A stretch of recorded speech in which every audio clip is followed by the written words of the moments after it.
दर्शकवृन्द नमस्कार, म क्रान्ति सुब्बा आजको होस्ट तपाईहरुसँग चाहिँ फेरि झुल्किएको छु। मसँग आज मेरो छुट्टै विशिष्ट पाहुनाका साथ झुल्किएको छु। तपाईहरु समक्ष अहिले world wide lockdown corona virus विशेष एपिसोड हामीले चलाउँदै आइरहेको हो। आज नेपालमा 64औं दिन बितिसकेको छ।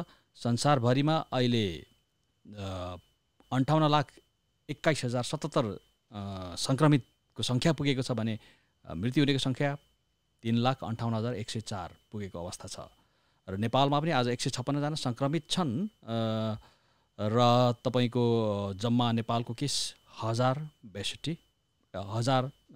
पुगेको अवस्था छ। हङकङमा 1 जना थपिएको छ र 1067 छ।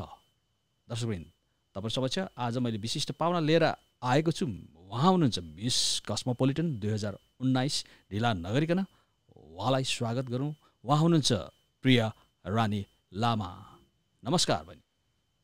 प्रियाजी नमस्कार। नमस्ते दाइ। सन्चै हुनुहुन्छ? नमस्ते, म आरामै छु। हजुर सन्चै हुनुहुन्छ? एकदम। अनि दिनचर्या कसरी बिताइरहनु भएको छ? दिनचर्या अहिले जसरी हाम्रो सबै नेपाली दाजुभाइ दिदीबहिनीले बिताइराख्नु भएको छ, खाँदै बस्दै यसो टेलिभिजनमा समाचार हेर्दै त्यसरी नै बितिरहेछ। अहिले तपाईँ कुन ठाउँमा हुनुहुन्छ यतिखेर? म अहिले चाहिँ काठमाडौँमा छु। काठमाडौँ डे 1 लकडाउन भएर तपाईँ आफ्नो गृहनगर जानु नपाएर हो कि काठमाडौँमा बस्ने निर्णय गर्नुभएको? खासमा चाहिँ मेरो कान्छी बहिनीको इक्जाम आउँदै थियो, 11 को इक्जाम। सो फर्स्टमा चाहिँ 1 विकको लागि मात्रै लकडाउन हुने भनेर अनाउन्समेन्ट भयो। सो लकडाउनको मिनिङ चाहिँ अब तपाईँ जहाँ हुनुहुन्छ त्यहीँ बस्नु सुरक्षितको साथ भन्ने मिनिङ बुझिन्छ। सो त्यो भएर चाहिँ अब किन जाने भनेर चाहिँ अब यहाँ लाग्ने र उता नलाग्ने भन्ने कुरा त हुँदैन। सो जहाँ छ त्यहीँ बसौँ भनेर चाहिँ अब सरकारले जुन आदेश दिनुभयो त्यो पालना गर्न खोजेको। तर अब बढ्दै बढ्दै बढ्दै जाँदाखेरि it's been like more than 60 days होइन। सो त्यही भएर नै भन्नु पर्यो अहिले चाहिँ। जस एउटा लकडाउन भन्ने कुरो नेपालको सन्दर्भमा या विश्वकै सन्दर्भमा पनि एउटा अनएक्सपेक्टेड सिनारियो हो। तपाईलाई चाहिँ कस्तो, तपाईको चाहिँ मेन्टालिटीमा चाहिँ यसले कस्तो इम्प्याक्ट ल्यायो? अब यस्तो छ हेर्नु, हामीले अब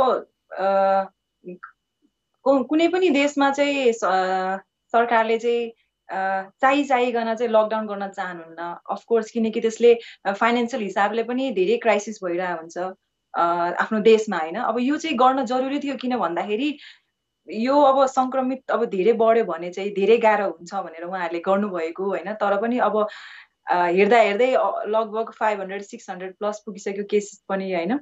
मलाई कुरा गर्नुपर्दा चाहिँ अब 1 हप्तासम्म ठिकै थियो होइन, 10 डेजसम्म ठिकै भइरहेको थियो। तर अब यो 30 डेज 60 डेज भन्दा धेरै भइसकेपछि सबैजनालाई अलिकति मेन्टल्ली पनि गाह्रो हुन्छ। र जसले बिजनेस गर्दै हुनुहुन्छ उहाँहरूलाई त धेरै नै गाह्रो हुन्छ। मेरो पनि सानोतिनो बिजनेस भएको कारणले मलाई पनि धेरै नै गाह्रो छ।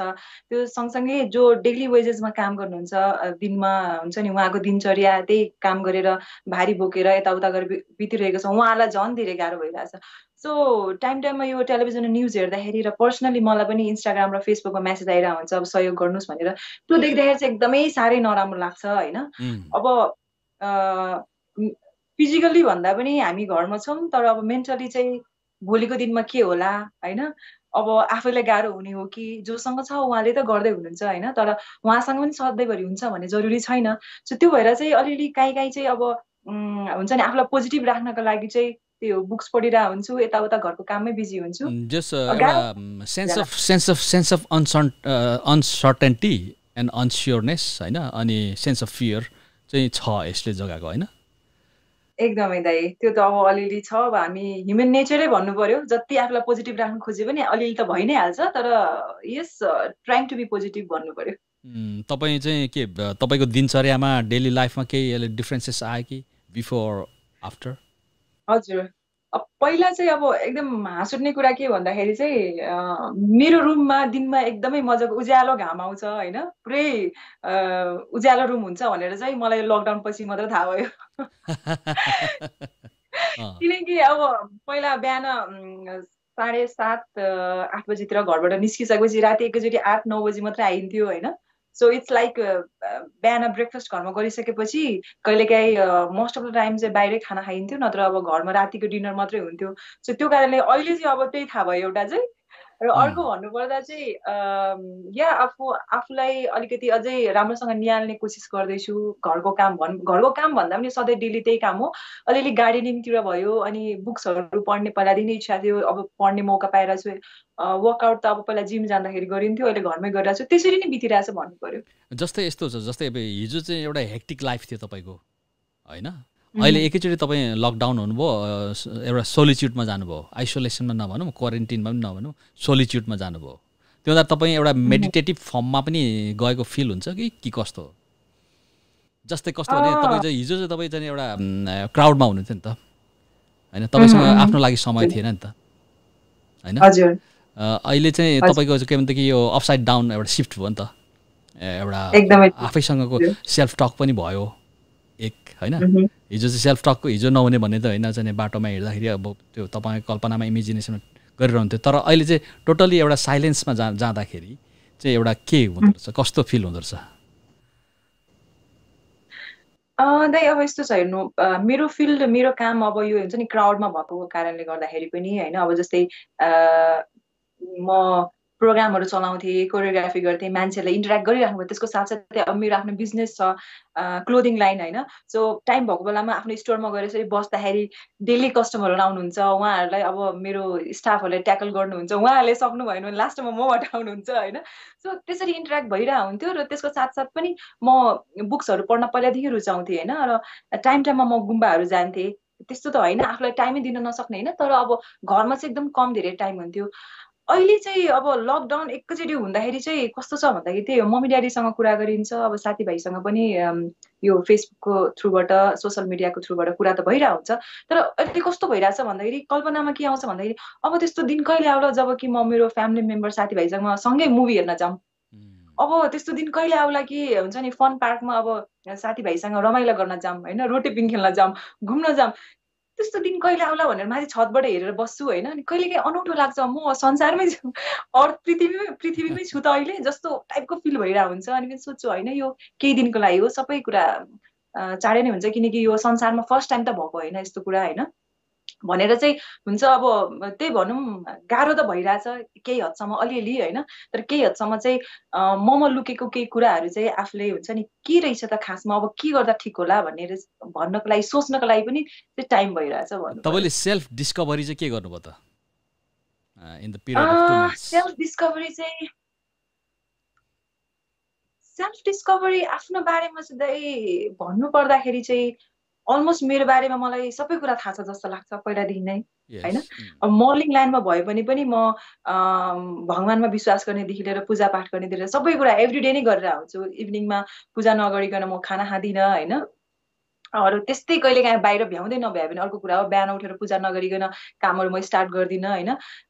तर अब के छ भन्दाखेरि सेल्फ डिस्कभरी भन्दा पनि अब भोलिको दिनमा चाहिँ मैले के गर्दा ठिक होला भनेर चाहिँ प्लानिङ गरिरहेको छु भन्नु पर्यो। भनेपछि यस्तो बुझ्यो, कस्तो बुझ्यो भने तपाईँको स्टेटमेन्टलाई नै आधार मान्दाखेरि तपाईँमा त्यो वान पोइन्टेडनेस चाहिँ पहिलादेखि भइरहेको, द्याट्स वाइ यु एचिभ्ड सर्टेन, होइन, लेभल अफ थिङ्स, होइन?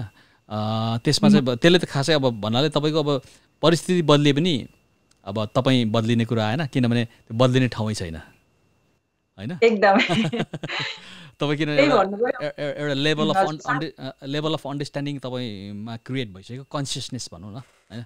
लेभल अफ कन्सियसनेस पुगेपछि तपाईँको पोटेन्सियलको हाइटमा तपाईँ पुगिसकेको हो कि अझै छ स्पेस, होइन? तपाईँको एज वाइज र तपाईँको चाहिँ experience wise many more thing to do, होइन? तर तपाईँको अहिलेको जजमेन्टमा चाहिँ तपाईँको चाहिँ अप टु योर पोटेन्सियल कति एक्सप्लोर गरिसकेको हो? मेरो एज वाइज र एक्सपिरियन्स वाइज अब कहिलेकाहीँ अब कस्तो हुँदो रहेछ भन्दा अब तपाईँ 5 वर्ष 6 वर्षको उमेर भए पनि तपाईँमा त्यो बौद्धिक क्षमता छ, या तपाईँ त्यसरी नै तपाईँ जन्मिनु भएको छ भने चाहिँ जस्तै बुद्ध भगवानको कुरा गरौँ न, होइन? उहाँ अब राजकुमार हुँदा पनि उहाँ राजा हुन सक्नुहुन्थ्यो, त्यही पनि उहाँले छोडेर जानु भनेपछि उहाँ जन्मिँदाखेरि त्यो लिएर आउनु भएको थियो। सायद ममा पनि त्यही छ कि जस्तो लाग्छ। म आफूलाई एकदमै हुन्छ नि, अब बौद्धिक क्षमताले भरिपूर्ण भएको, सबै कुराले भरिपूर्ण भएको त भन्दिनँ पनि, भन्न रुचाउँदिनँ पनि।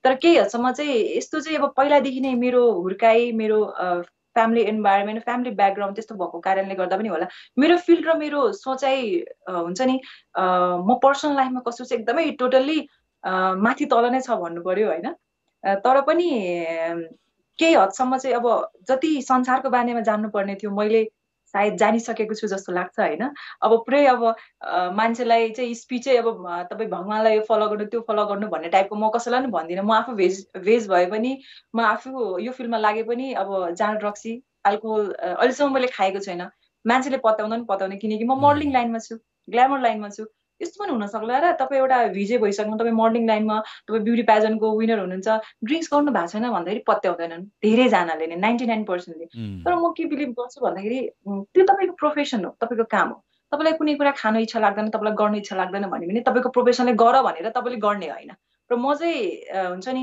सबैजनाको सुन्छु तर लास्टमा आफूलाई के ठिक लाग्छ त्यही नै गर्छु एउटा सानो उमेरबाट पनि केही एउटा जिम्मेवारीवाला काम स्टार्ट गरेँ जस्तै मिस पूर्वाञ्चलको मैले कोरियोग्राफी 2011 गर्दाखेरि म जम्मा 18-19 वर्षको थिएँ त्यो भनेको सानो उमेर हो र त्यतिखेर मैले इन्टरेक्ट गर्नुपर्ने मान्छे भनेको चाहिँ अब अङ्कलहरू जस्तो जसलाई मैले बाजे भन्नु पर्थ्यो जसलाई मैले अङ्कल भन्नु पर्थ्यो दाइहरू उहाँहरूसँग काम गर्नु पर्थ्यो सो एउटा म्याचुरिटी लेभल मेरो त्यो सानो उमेरमा नभएको भए सायद 9 वर्षसम्म सिल्भर एन्टरटेनमेन्टले मलाई कोरियोग्राफरको रूपमा राख्नुहुन्थेन होला होइन र अर्को भनौँ फ्यामिली ब्याकग्राउन्डले पनि हुनसक्छ जस्तो लाग्छ मलाई चाहिँ त्यही कारणले होला अब अचिभमेन्ट त अझै पनि धेरै नै गर्न बाँकी छ तर समवे मैले म कस्तो हो र केको लागि हो भन्ने कुरा चाहिँ बुझिसके कि जस्तो लागिरहेछ अहिलेसम्म चाहिँ ओके तपाईँ भनेपछि डेस्टिनीमा बिलिभ गर्नुहुन्छ होइन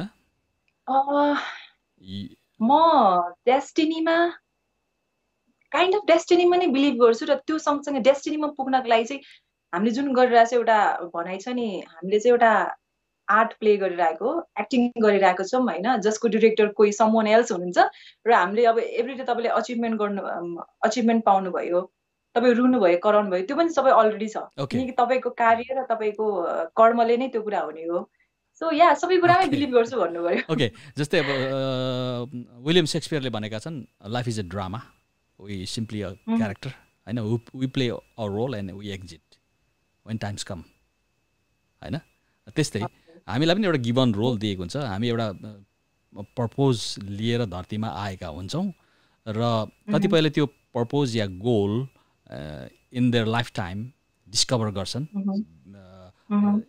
on their own way or situation will force them to do so and to find होइन तपाईलाई चाहिँ तपाईको इन्स्टिङ्क्टले त्यो तपाईँको कलिङतिर ड्राइभ गर्यो कि या तपाईँले आफै कन्सियसली त्यसलाई चाहिँ तपाईँको पर्पोज अफ लाइफलाई चाहिँ के अरे डिटेक्ट गर्ने काम गर्नुभयो so far as you know as you remember since childhood मेरो चाइल्डहुडको कुरा गर्नु पर्दा चाहिँ म चाहिँ जनकपुरमा जन्मेँ होइन जुन चाहिँ हुन्छ नि मधेसमा छ र मेरो मम्मी सरकारी जागिरी भएको कारणले हामी त्यही क्वार्टरमा बस्थ्यौँ त्यहाँको जनकपुर सिगरेट फ्याक्ट्रीमा मेरो मम्मी काम गर्नुहुन्थ्यो र हामी छोरी भनौँ न मेरो मम्मी ड्याडीको छोरी मात्रै भएको कारणले गर्दाखेरि मम्मी ड्याडी आफू एजुकेटेड भएको कारणले गर्दाखेरि हाम्रो पढाइ लेखाइमा चाहिँ उहाँहरूले कहिले पनि कम्प्रोमाइज गर्नु भएन तर मैले जहिले पनि के सुने भन्दाखेरि तपाईँको छोरीहरू मात्रै छ किन बोर्डिङ स्कुलमा पढाउनुहुन्छ होइन किनकि छोरी मान्छे त अर्का घरमा बिहे गरेर जान्छ पैसा किन खर्च गर्ने यस्तो यस्तो सुन्थेँ होइन अनि कतिजना आफन्तहरूले पनि मम्मीलाई यस्तो कुरा भनेको मैले सुन्थेँ सानै उमेरबाट कति वर्षको हुनुहुन्थ्यो तपाईँले त्यो सुन्दाखेरि हजुर कति वर्षको हुनुहुन्थ्यो मलाई साँच्चै भन्नुपर्दा मलाई याद छैन ओके 6, 7, 8, 9 होइन हजुर क्लास 1-2 मा पढ्थेँ होला या त्यो भन्दा पनि अझै सानो थियो होला के हो त्यो मलाई पनि याद छैन ओके हामीले नर्मल्ली मानिसले कति वर्षको उमेरदेखि उसले आफ्नो बाल्यकालको कुराहरू सम्झिन्छ तपाईँलाई कस्तो लाग्छ कति वर्षको उमेरदेखि मान्छेले मेमोरी गर्न सक्छ जस्तै अब मेरो केसमा जस्तै मलाई 4 वर्ष 5 वर्षको उमेरको कुराहरू थाहा छ होइन तपाईँको केसमा के भयो 4 वर्ष 5 वर्ष चाहिँ त्यो चाहिँ मलाई याद छैन मेबी 7, 8, 9 थिएँ जस्तो लाग्छ मलाई त्यतिखेर ओके र अनि त्यस्तै इन्भाइरोमेन्टमा हुर्केको कारणले र मेरो मामा घर जनकपुर होइन त्यतिखेर चाहिँ तपाईँको बारेमा चाहिँ छोरीहरूको बारेमा के भन्यो भन्दै हुनुहुन्छ त्यसलाई कन्टिन्यू गर्नुहोस्। हजुर र म मामा घर जाँदाखेरि पनि चाहिँ अब हुन्छ नि हाम्रो छरछिमेकहरूले चाहिँ अब त्यस्तै अब के अरे मेरो मम्मीलाई चाहिँ अब तपाईँ तिम्रो छोरी भएन, 2 जना मात्रै, म र मेरो बहिनी मात्रै थिए, छोरा भएन भन्ने टाइपको यस्तो कुराहरू सुन्थेँ। अनि त्यस्तो कुरा सुन्थेँ प्लस त्यसको साथसाथै स्कुल जाँदाखेरि पनि मैले अब हुन्छ नि अरू मेरो क्लासमेटहरू भयो एसेम्ब्लीमा बस्दाखेरि उनीहरूले हुन्छ नि ब्याग को जिप नलागेर सेफ्टी पिनले लगाएकोदेखि लिएर सक्सको त्यो इलास्टिक लुज भएर उनीहरूले रबर ब्यान्ड बाँडेको त्यस्तोहरू देख्थेँ, जुत्ताको त्यो सोल निस्केको त्यस्तो देख्थेँ। तर मैले त्यस्तो भोग्नु परेन, म र मेरो बहिनीले चाहिँ कहिले पनि त्यस्तो भोग्नु परेन। म सोच्थेँ यस्तो पनि हुन्छ भनेर, तर कहिले पनि गिज्याउने होइन उनीहरूको ठट्टा गर्ने काम पनि मैले गरिनँ होइन। त्यो देखेर त्यस्तो इन्भाइरोमेन्टमा हुर्केँ प्लस मेरो आफ्नो इन्भाइरोमेन्ट। त्यसपछि अब पछि धरान जाँदाखेरिको त्यहाँनिरको अर्कै हुन्छ नि अब लाउरे फ्यामिलीको साथीहरूको इन्भाइरोमेन्ट। तपाईँको पुर्ख्यौली कता हो? मेरो पुर्खौली चाहिँ सिराहा जिल्ला पर्छ, सिराहा जिल्ला गोलबजार। तामाङ जाति तपाईँ लामा या तामाङ भन्नुभयो के? लामा भन्नुभयो? तामाङ मोक्तान परे। हजुर म तामाङ मोक्तान। धेरैजनाले भन्नुहुन्छ कि अब सिराहा जिल्ला जस्तो ठाउँमा गोलबजार जस्तो ठाउँमा पनि तामाङ छ भनेर, तर त्यहाँनिर तामाङको बस्ती नै छ होइन। एकदमै धेरै तामाङ हुनुहुन्छ, धेरै तामाङ हुनुहुन्छ मधेसमा पनि, तर उहाँहरू हेर्दाखेरि चाहिँ तामाङ जस्तो नदेखे पनि तामाङै हुनुहुन्छ उहाँहरू। इभन तामाङ ल्याङ्ग्वेज बोल्नुहुन्छ। मेरो बजुहरूले पनि तामाङ ल्याङ्ग्वेज देखेर उतातिर धेरैजनाले तामाङ बोल्नुहुन्छ। तर के भनौँ अब हामी पहिलादेखि नै घर हुन्छ नि आफ्नो गाउँदेखि टाढा टाढा दसैँमा त टिका लाउने जाने गरेको कारणले गर्दाखेरि चाहिँ आउँदैन। मेरो मम्मी ड्याडीलाई पनि आउँदैन, मलाई पनि तामाङ ल्याङ्ग्वेज आउँदैन। लासो फ्यापुजी भन्नु मात्रै आउँछ, कान्छाजी भन्नु मात्रै हो होइन। बरु मैथिली ल्याङ्ग्वेज पुरै भरेर आउँछ। कति जेनेरेसनदेखि उता सिफ्ट हुनुभएको छ? सिराहामा मेरो बाजेलाई पनि याद छैन, सायद धेरै नै भयो जस्तो लाग्छ होइन। मेरो बाजेलाई पनि याद छैन। अब त्योभन्दा अगाडि त पुर्खौली कहाँ हुनुहुन्थ्यो त्यो पनि याद छैन, थाहा छैन अरे उहाँहरूलाई।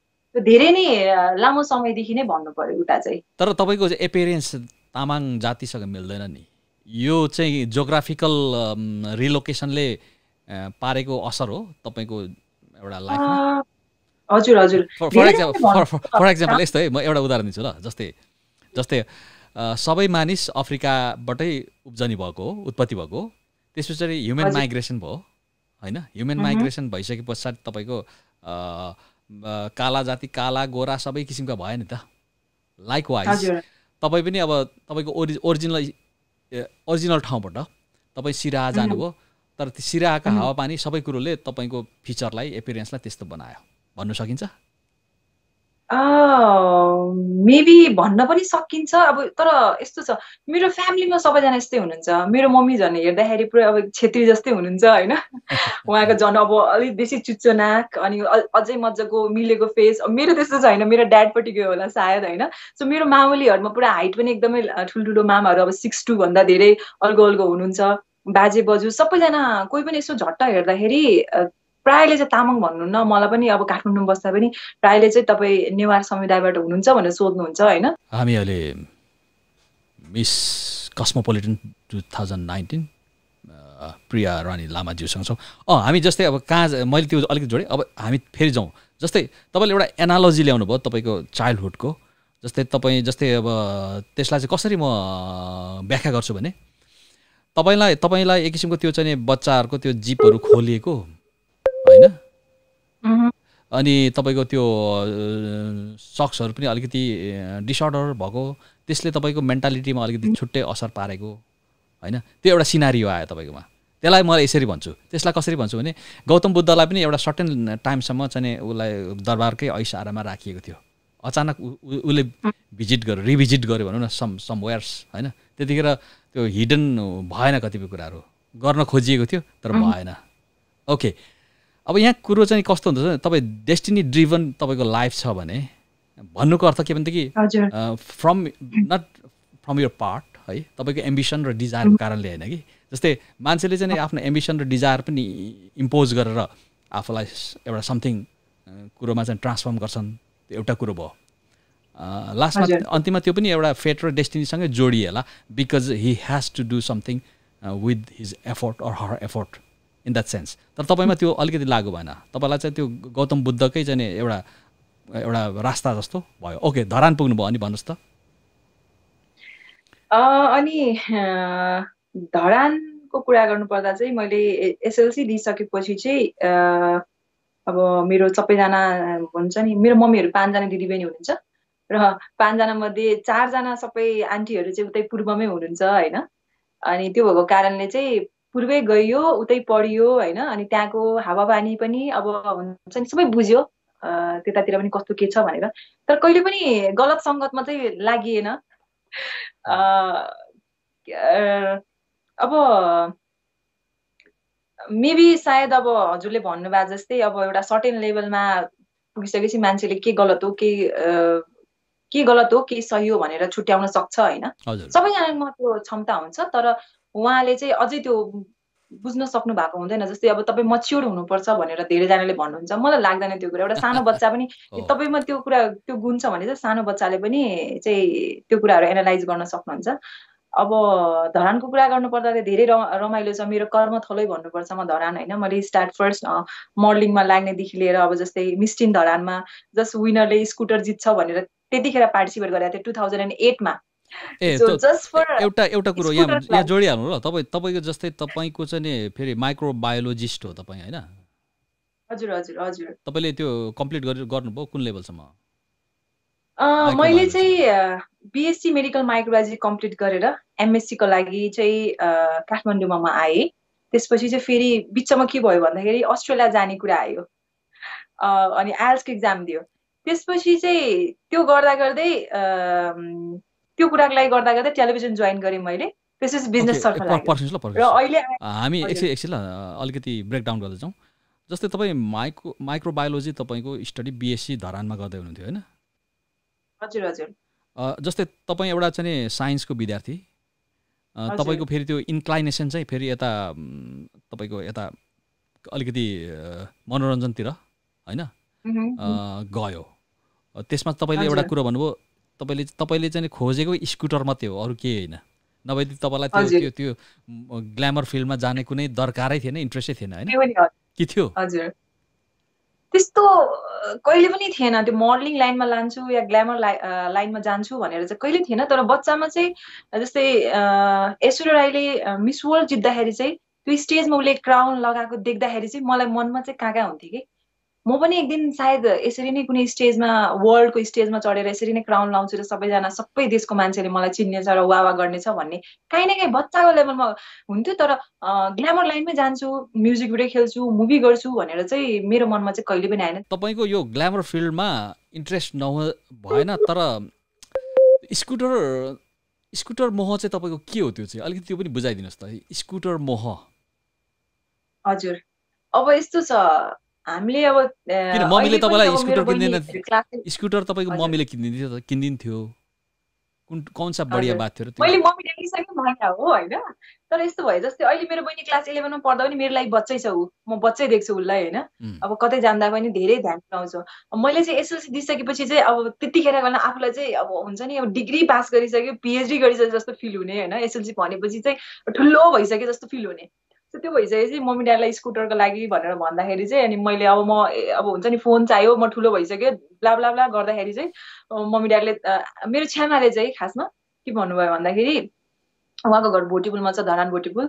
अनि उहाँले भन्नुभयो अब एकदमै ठुलो भइसक्यो, अब छोरी भने पनि यहाँ मैले भर्खर अघि एड देखिरहेको थिएँ होइन, चाहिँ मिस टिन धरान हुँदैछ, त्यसको विनरले स्कुटर अरे। अब ठुलो भइसक्यो मान्छे आफै पार्टिसिपेट गरेर विनर भएर जित्नु नि, मम्मी ड्याडीलाई के भनिरहेको भन्नुभयो कि मलाई पनि इगोमा हट भयो।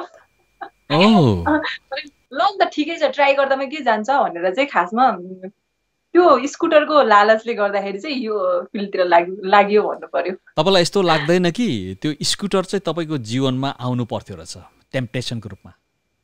एकदमै, सायद त्यो सबै कुरा अलरेडी रिटर्न हुन्छ होइन। अब मान्छेले त्यस्तो कुरा बिलिभ गर्दैन, कर्ममा पनि भन्छन् होइन। तर मैले भने नि अघि सबै कुराबाट हामी ड्रामा प्ले गरेर जस्तै होइन, कहाँबाट अब मैले नदेखेर मेरो छ्यामाले देख्नु टेलिभिजनमा, उहाँले मलाई भन्नु र मैले पार्टिसिपेट गर्नको लागि हुन्छ नि फर्महरू फिलअप गर्नु, त्यसपछि मिस पूर्वाञ्चल सबै कुरा यो लगभग लेखिसकेकै।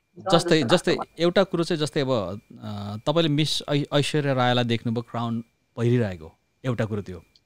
तपाईँलाई त्यो हजुर। देखाउनु थियो अनि तपाईँको त्यो हजुर। सबकन्सियस माइन्डमा त्यो इम्प्लान्ट हुनुपर्ने थियो हजुर। किनभने तपाईँलाई त त्यो एउटा डेस्टिनीको एउटा चाहिँ फ्रेमभित्र लानु थियो नि त युनिभर्सलाई होइन गडलाई भनौँ न हजुर, स्पष्ट हजुर। भाषामा भने गडले तपाईँलाई चाहिँ एउटा तपाईँको मार्गमा तपाईँलाई कसरी हाल्ने किन तपाईँ चाहिँ अब माइक्रोबायोलोजिस्ट सब्जेक्ट लिएर तपाईँले त बाटो बिराइसक्नुभयो हो आउट अफ हजुर।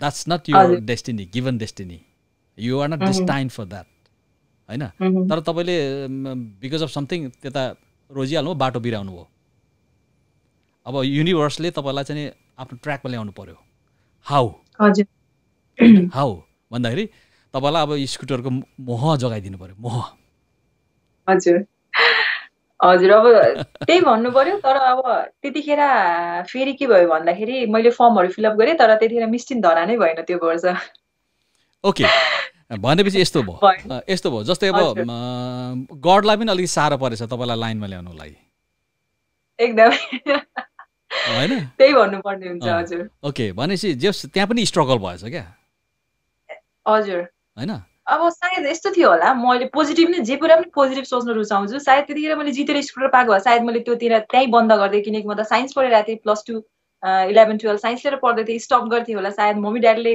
अलाउ गर्नुहुन्थेन होला त्यतिखेर भएन र मेरो जो अर्गनाइजर हुनुहुन्छ नि अब त्यहाँको हाम्रो ललित दाई हुनुहुन्थ्यो उहाँको स्प्लेन्डर बुटिक हाम्रो भाउजूको स्प्लेन्डर बुटिक छ सो उहाँहरूले फेसन सो गर्दै हुनुहुन्थ्यो र मलाई एक दिन फोन आयो के भन्नु भने तिम्रो राम्रो हाइट पनि छ फेसन सो हुँदैछ why don't you like do a modelling भन्नुभयो क्या ऱ्याम्प वक गर भनेर अनि मैले त्यतिखेर फ्री पनि थिएन या लेट्स ट्राई भनेर म चाहिँ के सोचिरहेको थिएँ भन्दाखेरि के सिक्न पाइन्छ भनेर चाहिँ त्यो मेरो लागि नयाँ कुरा थियो र हाम्रो त्यतिखेर मिस कोशी हुनुहुन्थ्यो शान्त नेपाली दिदी उहाँले हामीलाई ट्रेनिङ गराउनु भयो अर्को एकजना दिदीले पनि ट्रेनिङ गराउनु भयो सो मैले सायद लगभग हाम्रो ललित दाईसँग पूर्वमा मोर देन 30-40 वटा फेसन सो गरेँ होला र त्यसपछि एउटा म्युजिक भिडियो खेल्ने मौका पनि पाएँ हाम्रो राजेश पायल दाईसँग 2009 जस्तो लाग्छ मलाई चाहिँ त्यसपछि 2010 मा सौरभ दाईले फोन गर्नु मलाई सौरभ श्रेष्ठ हाम्रो सिल्भर एन्टरटेनमेन्टको उहाँ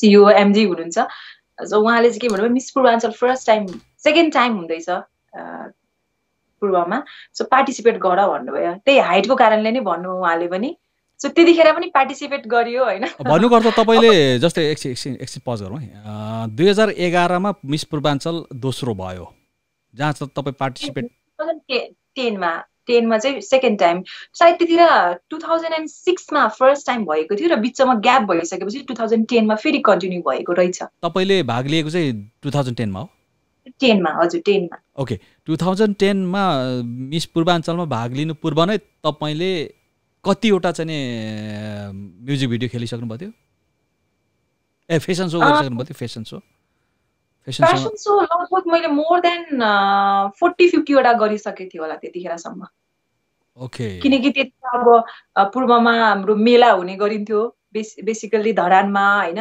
विराटनगरमा अरू ठाउँमा फेसन सोहरू भइरहेको हुन्थ्यो कन्सर्ट भइरहेको हुन्थ्यो सो फेसन सो पनि गरेँ 2009 मा मैले इभेन्टहरू होस्ट पनि गर्न थालेँ एज अ होस्टको रूपमा चाहिँ किनकि स्कुलमा कुनै पनि प्रोग्राम हुँदाखेरि प्रोग्रामहरू चलाउने गर्थेँ मैले एज अ एमसीको रूपमा र एउटा इभेन्ट मैले 2009 मा होस्ट गरेँ बोल्न पनि सक्छु भन्ने कुरा त्यतिखेर थाहा भयो न त स्कुल लेभलमा चाहिँ पाहुना आउनु भयो भने चाहिँ किचनमा लुकेर बस्ने नमस्ते गर्न जानुपर्छ भनेर लजाएर बस्ने मान्छे म हो सो सबै टाइम अनुसार सिक्दै गयो नै भन्नु पर्यो 2010 सम्म चाहिँ मैले लगभग मोर देन 30-40 वटा गरिसकेँ 2010 सम्मको एउटा समय अवधिलाई चाहिँ तपाईँको एउटा वर्कसपको टाइम मान्दा हुन्छ फर हायर लेडरमा तपाईँ क्लाइम गर्नुको लागि एउटा तपाईँको प्रिपेरेसनको टाइम थियो भन्नु मिल्छ एक्चुअली 2019 सम्मै भन्नु पर्यो किनकि मलाई 11 वर्ष लाग्यो ठिक छ 19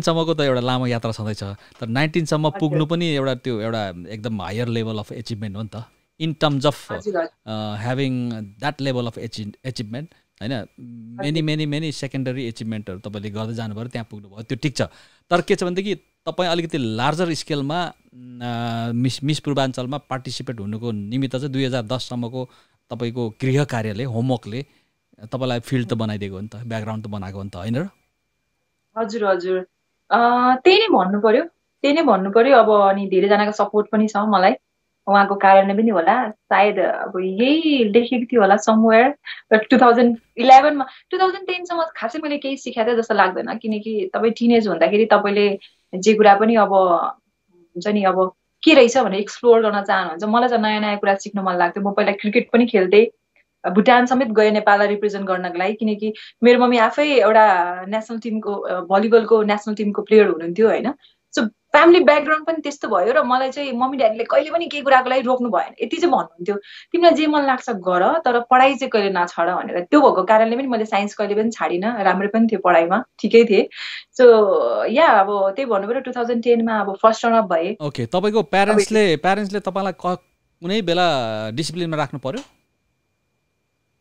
त्यस्तो सानोमा चाहिँ धेरै कुटाइ खाएँ साथीहरूको कारणले तर साथीहरूको कारणले अब चाहिँ कुटाइ खान्थे होइन तर त्यस्तो कहिले पनि भएन अब अरूको मम्मीहरूले चाहिँ अब आफ्नो तारिफ गरे जस्तो हुन्छ होइन अब इभन तपाईँले मेरो मम्मीले कुरा गर्नु सक्नुहुन्छ अरूको मम्मी ड्याडीले चाहिँ मेरो छोराछोरी पढेन भनेर टेन्सन गर्नुहुन्थ्यो पढ भन्नुहुन्थ्यो मेरो मम्मी चाहिँ सुत भन्नुहुन्थ्यो कि अब किन हो सानैदेखि थाहा छैन म चाहिँ लाइक रातको 2 बजी 3 बजीसम्म पढिरहेको हुन्थेँ कि पढ्थेँ त्यो चाहिँ अब कहिलेबाट मलाई अहिले पनि याद छ क्लास 5मा हुँदाखेरि होला स्कुलबाट आउने बित्तिकै खाजा खाएर टेलिभिजन हेर्दै थिएँ होला सायद मलाई जहाँसम्म लाग्छ अनि मम्मीले पढ्न बस भन्नु नै होमवर्क गरिसकेँ मैले त्यही पनि पढ्न बस भन्ने मलाई साह्रै रिस उठ्यो अनि I promised myself like from now onward होइन मेरो मम्मीको मुखबाट चाहिँ पढ्नु बस भनेर वर्ड चाहिँ म कहिले पनि सुन्दिनँ भनेर त्यसपछि मम्मीले मलाई कहिले पनि पढ्नु बस भन्नु जतिखेर पनि हुन्थ्यो म पढि नै रह हुन्थ्यो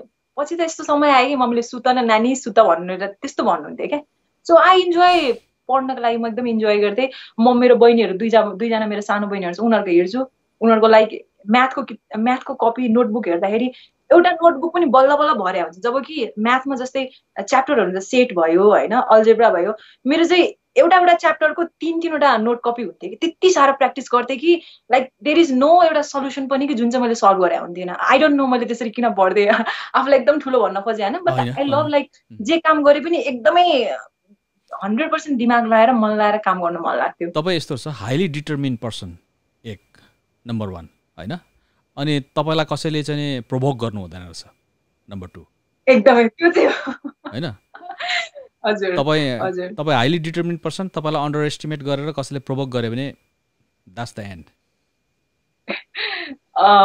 या समवेयर त्यो पनि राम्रै हो जस्तो लाग्छ अब अनि जस्तै अब स्कुलमा भयो डान्स भयो स्पोर्ट्स भयो त्यसै गरी आर्ट भयो धनुषा जिल्लाको सायद एजुकेसन डे कि चिल्ड्रेन्स डेको बेलामा सबै स्कुलबाट चाहिँ 3जनाले पार्टिसिपेट गर्नुपर्ने थियो लगभग 23वटा स्कुलले पार्टिसिपेट गर्नुभएको थियो र मेरो स्कुलबाट हामी 3जनामा म पनि पढाएको थिएँ र त्यति 23वटा स्कुल मध्येबाट म 3rd पोजिसनमा आएँ क्लास 8मा पढ्थेँ आई डोन्ट नो त्यो कसरी भयो अनि त्यसपछि अर्को रमाइलो कुरा सुनाउनु पर्दा क्लास 5 पढेपछि म क्लास 6 नपढिकन एकैचोटि क्लास 7मा जम्प गरेँ जबकि हुन्छ नि मलाई चाहिँ कहिले हुन्छ नि अब हुन्छ नि अझै धेरै पढौँ कहिले अब ठुलो हौँ जस्तो फिल हुने त्यतिखेरसम्म मम्मी ड्याडीले भन्नु पनि भयो क्लास 6 गरेर 7 गर मैले चाहिँ होइन म 7 नै पढ्छु भने 7 पढेँ तर बिचरा क्लास हुन्छ नि फर्स्ट टर्मिनल एक्जाम र सेकेन्ड टर्मिनल एक्जाममा चाहिँ मैले चाहिँ 2टा सब्जेक्टमा म गुल्टेँ कतिमा भन्नुभयो त्यो कतिमा भन्नुभयो 7मा हुँदाखेरि एउटा चाहिँ म्याथ अर्को चाहिँ सायद अकाउन्ट हो जस्तो लाग्यो मलाई चाहिँ किन भन्दाखेरि क्लास 5मा हुँदाखेरि A+B को होल स्क्वायरको फर्मुला हामीलाई सिकाइन्थ्यो तर त्यो इम्प्लिमेन्ट गर्नको लागि क्लास 6मा जुन चाहिँ मैले पढिनँ अनि एकैचोटि तपाईँ 7मा जाँदाखेरि तपाईँको त एकदमै धेरै नै मलाई हाई भएको कारणले गर्दाखेरि मैले फर्स्ट टर्मिनल र सेकेन्ड टर्मिनल एक्जाममा पनि 2टा सब्जेक्टमा म फेल भएँ अनि मलाई प्रिन्सिपल सरले 3rd टर्मिनल एक्जाम हुनुभन्दा अगाडि होला सायद बोलाउनु भयो तर त्यो त ग्रेट एरर भयो नि त तपाईँलाई कस्तो फिल भयो गिल्टी फिल भएन मलाई अहिले हेर्दाखेरि मलाई गिल्टी फिल हुँदैन किनकि मलाई हैन त्यतिखेर तपाईँलाई चाहिँ नमिठो त लागेन त्यतिखेर पनि मलाई त्यस्तो लागेन किनकि म जोसँग पढ्दै थिएँ सबै मेरो साथीको दाइ दिदी हुनुहुन्थ्यो होइन किनकि मलाई प्रिन्सिपल सरले बोलाएर के भन्नु भन्दाखेरि तिम्रो 2 महिना लाइक 2टा टर्मिनल एक्जामदेखि तिम्रो दुईटै सब्जेक्टमा नै फेल भइरहेको छु, जबकि तिम्रो अरू सब्जेक्टमा 90+ आइरहेछ। सो तिमीले चिटिङ गरे हो अरू सब्जेक्टमा भनेर मलाई मेरो प्रिन्सिपलले क्वेसन मार्क गर्नुभयो। म क्लास 8मा पढ्ने स्टुडेन्ट, मैले सरलाई के भने, सर म हजुरलाई बुक ल्याएर दिन्छु, हजुरलाई जहाँबाट पनि सोध्नु, म अहिले यहाँ जुन क्वेसन पनि सोध्नु म अहिले आन्सर दिन रेडी छु भनेर। त्यसरी मैले प्रिन्सिपललाई भन्नु भनेको अब सानो कुरा पनि अहिले सोच्दाखेरि चाहिँ आम्मामा मेरो आर्ट त रहेछ भन्ने टाइपको फिल हुन्छ होइन। यु डेयर इट है एकदमै। अनि प्रिन्सिपलले त्यसरी भन्नुभयो र थर्ड टर्मिनल एक्जाममा चाहिँ एकैचोटि म 8th पोजिसनमा भएँ, 8औं नम्बरमा आएँ म त्यतिखेर होइन। एकदमै वर्क हार्ड गरेँ किनकि मलाई 6 महिना टाइम लाग्यो म्याथ र अकाउन्टमा बुझ्नको लागि। र त्यसपछि चाहिँ अब लाइक फाइनल एक्जाममा 5th भएँ, त्यसपछि फर्स्ट सेकेन्ड त्यस्तै नै भइराख्यो भन्नुपर्छ। प्रिन्सिपलले सायद उहाँले त्यस्तो नभन्नु भएको, मलाई त्यति साह्रो रिस पनि उठ्थेन होला होइन। त्यही भन्नु पर्यो, म चाहिँ जहिले पनि मेरो कति क्षमता छ भनेर एक्सप्लोर गर्न नै रुचाउँछु होइन। आफूलाई एकदमै धेरै म यस्तो भन्दिनँ, तर एउटा चाइल्डहुडदेखि नै चाहिँ त्यस्तो बानी नै थियो मेरो भनौँ न। मैले कतिसम्म गर्न सक्छु भनेर चाहिँ आफ्नो क्षमता आफै हेर्नलाई चाहिँ मन पर्थ्यो मलाई। जस्ट तपाईँको एउटा चाहिँ इनहेरिट चाहिँ इनेट चाहिँ एउटा क्यारेक्टर चाहिँ के देखियो भने तपाईँले आफूलाई चाहिँ रिभ्यू गर्नु सक्ने क्यापासिटी चाहिँ रहेछ होइन, टु सम एक्सटेन्ट होइन। त्यसले गर्दाखेरि त्यही भएर त तपाईँले जस्तै अब त्यो तपाईँको पोजिटिभ एनर्जीलाई चाहिँ राइट वेमा एउटा रिजल्ट डेलिभरी हुने गरी लगाउनु भयो नि त होइन भने त बच्चाहरू कहाँ चाहिँ फन्केर अर्कोतिर जान्छन् नि, बिगार्छन् त होइन। हजुर, अब के भन्नु, खोइ अब अहिले हेर्दाखेरि चाहिँ अब त्यस्तै लाग्छ, त्यस्तै खाले थियो। र जेमा पनि पार्टिसिपेट गर्नु मनपर्ने, क्विज कन्टेस्टदेखि लिएर डान्समा पनि, सिङ्गिङमा पनि, जेमा पनि गर्नु मनपर्ने, र केही न केही चाहिँ भइ पनि रह हुन्थ्यो म। तपाईँ मान्छे पर्फेक्सनिस्ट हो? कोही पनि संसारमा पर्फेक्सनिस्ट त हुनै सक्दैन। पर्फेक्ट भने चाहिँ मैले जस्तै पर्फेक्सनिस्ट आई मिन जस्तै अब पर्सनालिटी टाइप हुन्छ त, एउटा पर्फेक्सनिस्ट हुन्छ, कोही अब रिजर्भ हुन्छ, कोही के हुन्छ होइन। तपाईँ चाहिँ अलिकति पर्फेक्सनिस्ट भनेको चाहिँ एभ्रिथिङ चाहिँ पर्फेक्टली डन गर्नु चाहने, योर अन वे। हजुर, काइन्ड अफ त्यही भन्नुपर्छ। मलाई मनपर्छ कुनै पनि कुरामा चाहिँ म कमी छु भनेर चाहिँ मलाई चाहिँ बस्नु मन लाग्यो, यो चाहिँ म सक्दिनँ भने। आई डोन्ट थिङ्क लाइक पर्फेक्सनिस्टहरू चाहिँ एचिभर हुन्छ क्या वास्तवमा। संसारको एचिभरहरू चाहिँ पर्फेक्सनिस्टहरू नै हो, फ्रम द्याट ग्रुप हुएभर होइन होइन। उनीहरू चाहिँ किनभने उनीहरू चाहिँ पर्फेक्टली डन गर्न चाहन्छन् whatever they do, endeavour to do होइन। तपाईँमा त्यो देखियो। थ्याङ्क यू भन्नु पर्यो हजुर मैले। ठिक छ। अनि तपाईँको एउटा कुरो गरौँ, आज चाहिँ चाइल्डहुड र अलिकति उसमा मात्रै गरौँ ल, अर्को पार्टमा फेरि गरौँ ल अरू कुराहरू, समय पनि सकिनु आँट्यो हाम्रो होइन। त्यो हुँदाखेरि फेरि तपाईँको चाहिँ अलिकति पार्टमा गर्नु पर्ला जस्तो लाग्यो मलाई। अनि आज चाहिँ अलिकति तपाईँको त्यो नि प्रिभियस चाइल्डहुडतिरै हामी बढी जाउँ, तपाईँको up to the level of कतिसम्म भ्याउँछौँ है समयले दिएअनुसार। अनि जस्तै तपाईँको प्यारेन्टिङको चाहिँ महत्त्व कतिको हुँदो रहेछ? जस्तै तपाईँकै आफ्नो एक्सपिरियन्समा प्यारेन्ट्सहरूले तपाईँलाई हाई लेभलको चाहिँ तपाईँको डिसिप्लिनमा राख्नु खोजेन, तपाईँलाई टेस्ट चाहिँ गर्यो, पढ भनेपछि त्यो त कमन प्लेस हो, सबै प्यारेन्ट्सले त्यो भन्छ। तपाईँलाई पढ भन्यो, तर पढ भन्दाखेरि तपाईँले पढे गरेर देखाइदिनु भयो होइन। त्यो पढ भन्नु पनि त्यो गल्ती भयो क्या, बुझ्नु भएन? हजुर होइन, भन्नुको अर्थ त्यो गल्ती त भएन in the sense of your achievement, किनभने you ought to do so होइन, you mean to be so. त्यस कारण त्यो त डिस्टर्बेन्सेस डेफिनेटली भएन होइन। तर तपाईँलाई त्यो तपाईँको एउटा राइट ट्र्याकमा तपाईँले ल्याउनुको लागि त्यो फ्याक्टर्सहरू पनि त्यहाँ चाहिँ एपियर चाहिँ हुनु पर्यो as a parent by means of parents होइन। तर रिगार्डलेस अफ द्याट प्यारेन्टिङको चाहिँ कतिको रोल हुँदो रहेछ to make who you are now?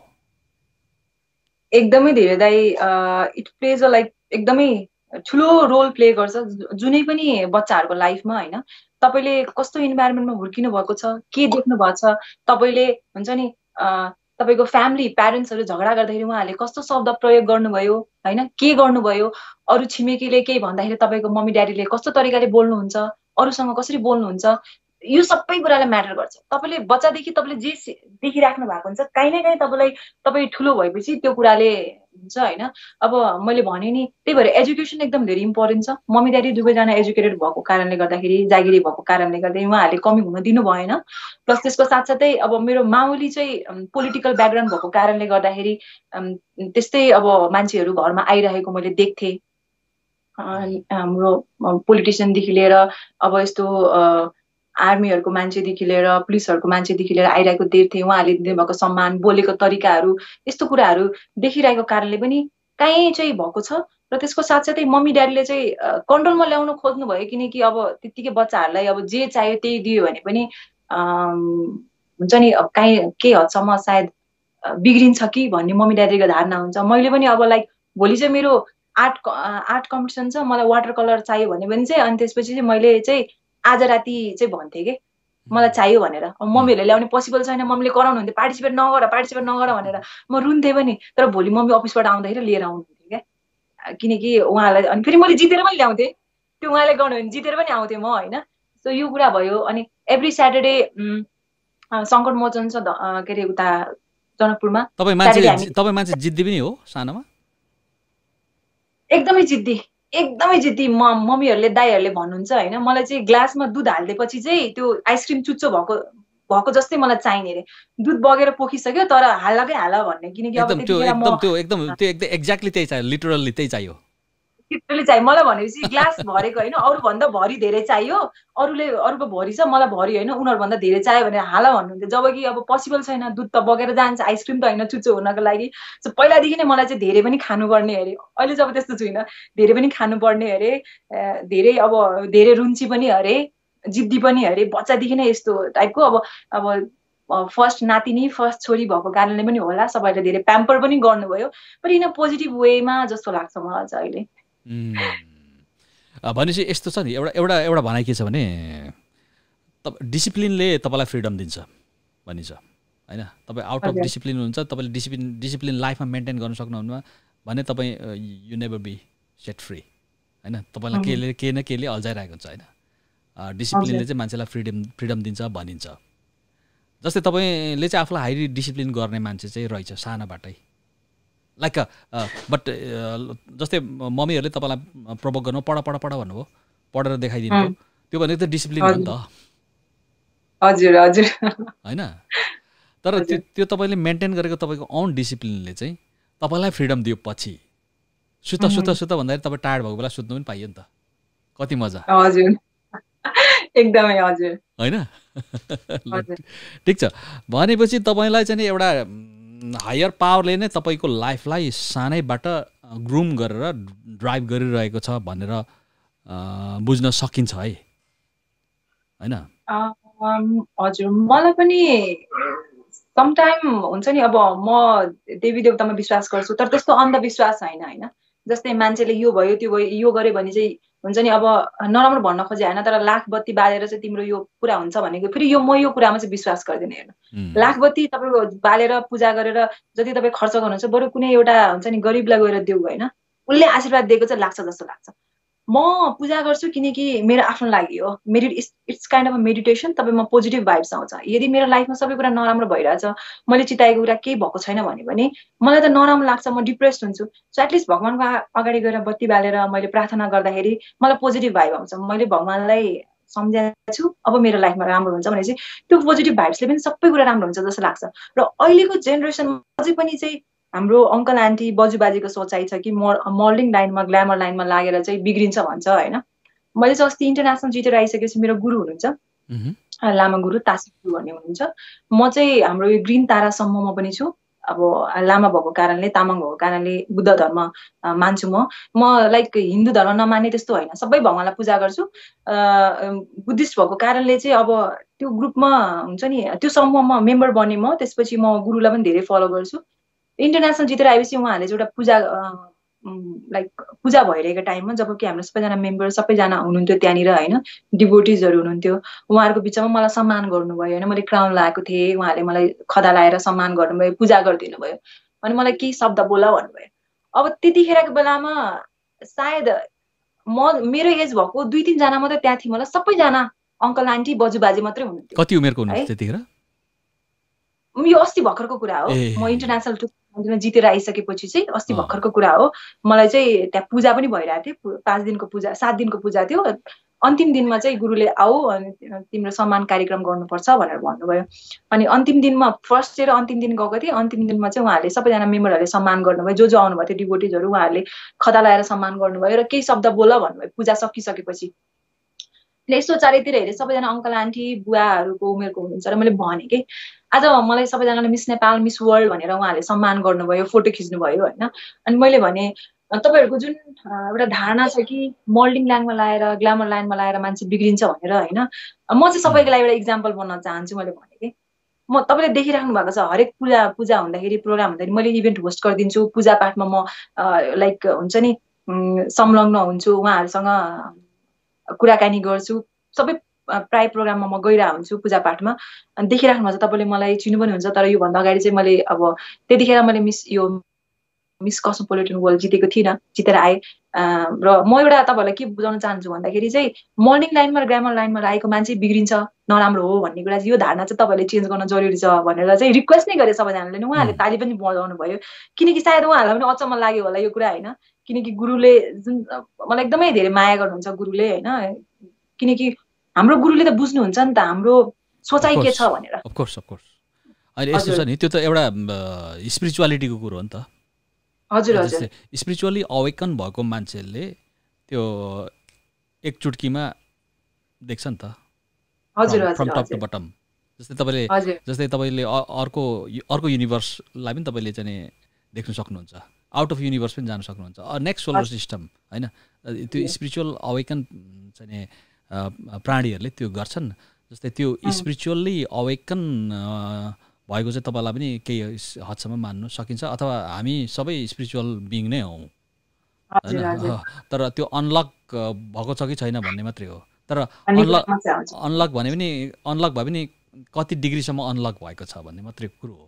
तर तपाईँलाई सबै चाहिँ अनलकै गरायो भने त फेरि तपाईँ भोलि गेरु वस्त्र लाएर गुम्बामा जानुहुन्छ, अर्को आनी छोयङ बन्नुहुन्छ होइन। म अहिले पनि जान्छु पूजा गर्दाखेरि हाम्रो युनिफर्म हुन्छ, ग्रिन ताराको गर्दाखेरि हरियो ड्रेस लाउनुपर्छ भने, अर्को गर्दाखेरि चाहिँ म चाहिँ जस्ट लाइक त्यो मेम्बर भइसकेपछि म ग्रुपमा भएँ, मैले गुरु माने भनेपछि चाहिँ अहिले म जहिले पनि भिजिट गर्न जाँदाखेरि त्यही ड्रेस नै लाएर जान्छु। किनकि मलाई लाग्छ जस्तै तपाईँ स्विमिङ गर्न जानुभयो, तपाईँ पक्कै पनि साडी लगाएर जान सक्नुहुन्न।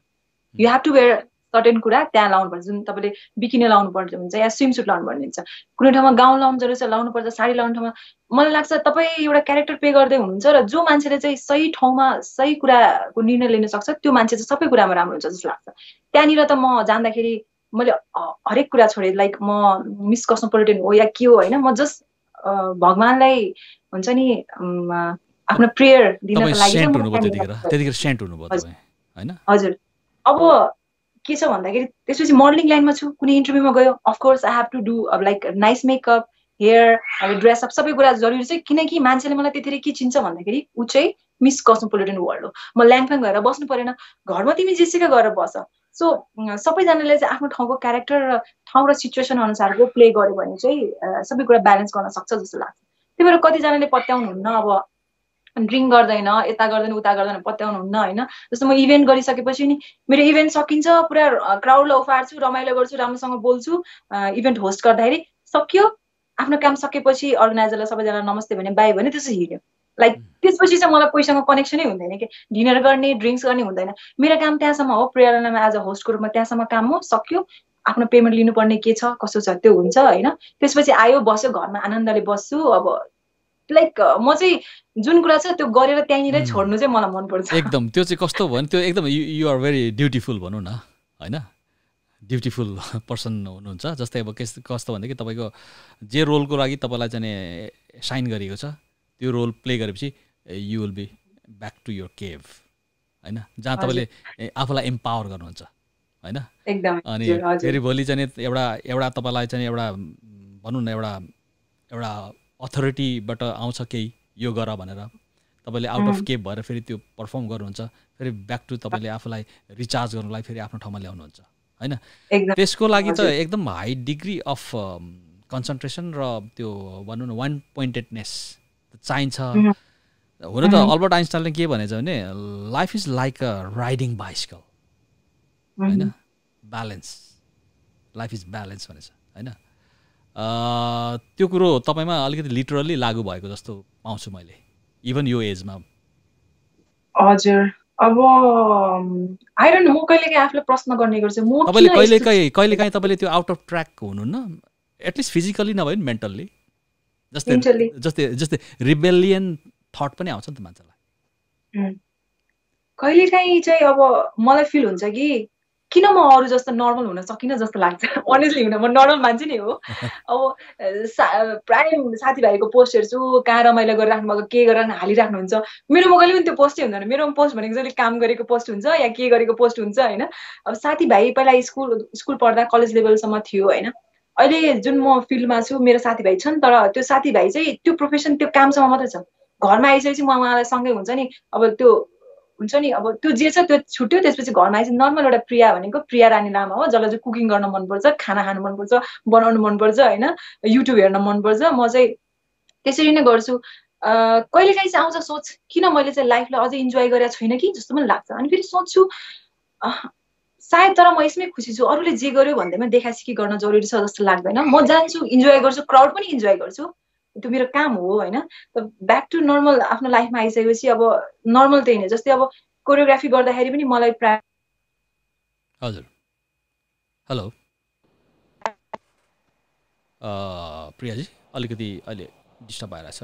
अब हजुर हजुर जस्तै कोरियोग्राफी गर्दाखेरि नि मलाई मेरो स्टुडेन्टहरूले प्राय चिन्ने भनेको एकदम छुच्ची हुनुहुन्छ, स्ट्रिक्ट हुनुहुन्छ भनेर चिन्नुहुन्छ। प्राय टिम मेम्बरले पनि अर्गनाइजरले चिन्नुहुन्छ। या म त्यो नै छु भन्नु पऱ्यो। मलाई मेरो कामको बेलामा अर्गनाइजरले या कसैले डिस्टर्ब गरेको मलाई मन पर्दैन। मेरो स्टुडेन्ट मसँग धेरै क्लोज भएको मन पर्दैन। म एकदम स्ट्रिक्ट छु।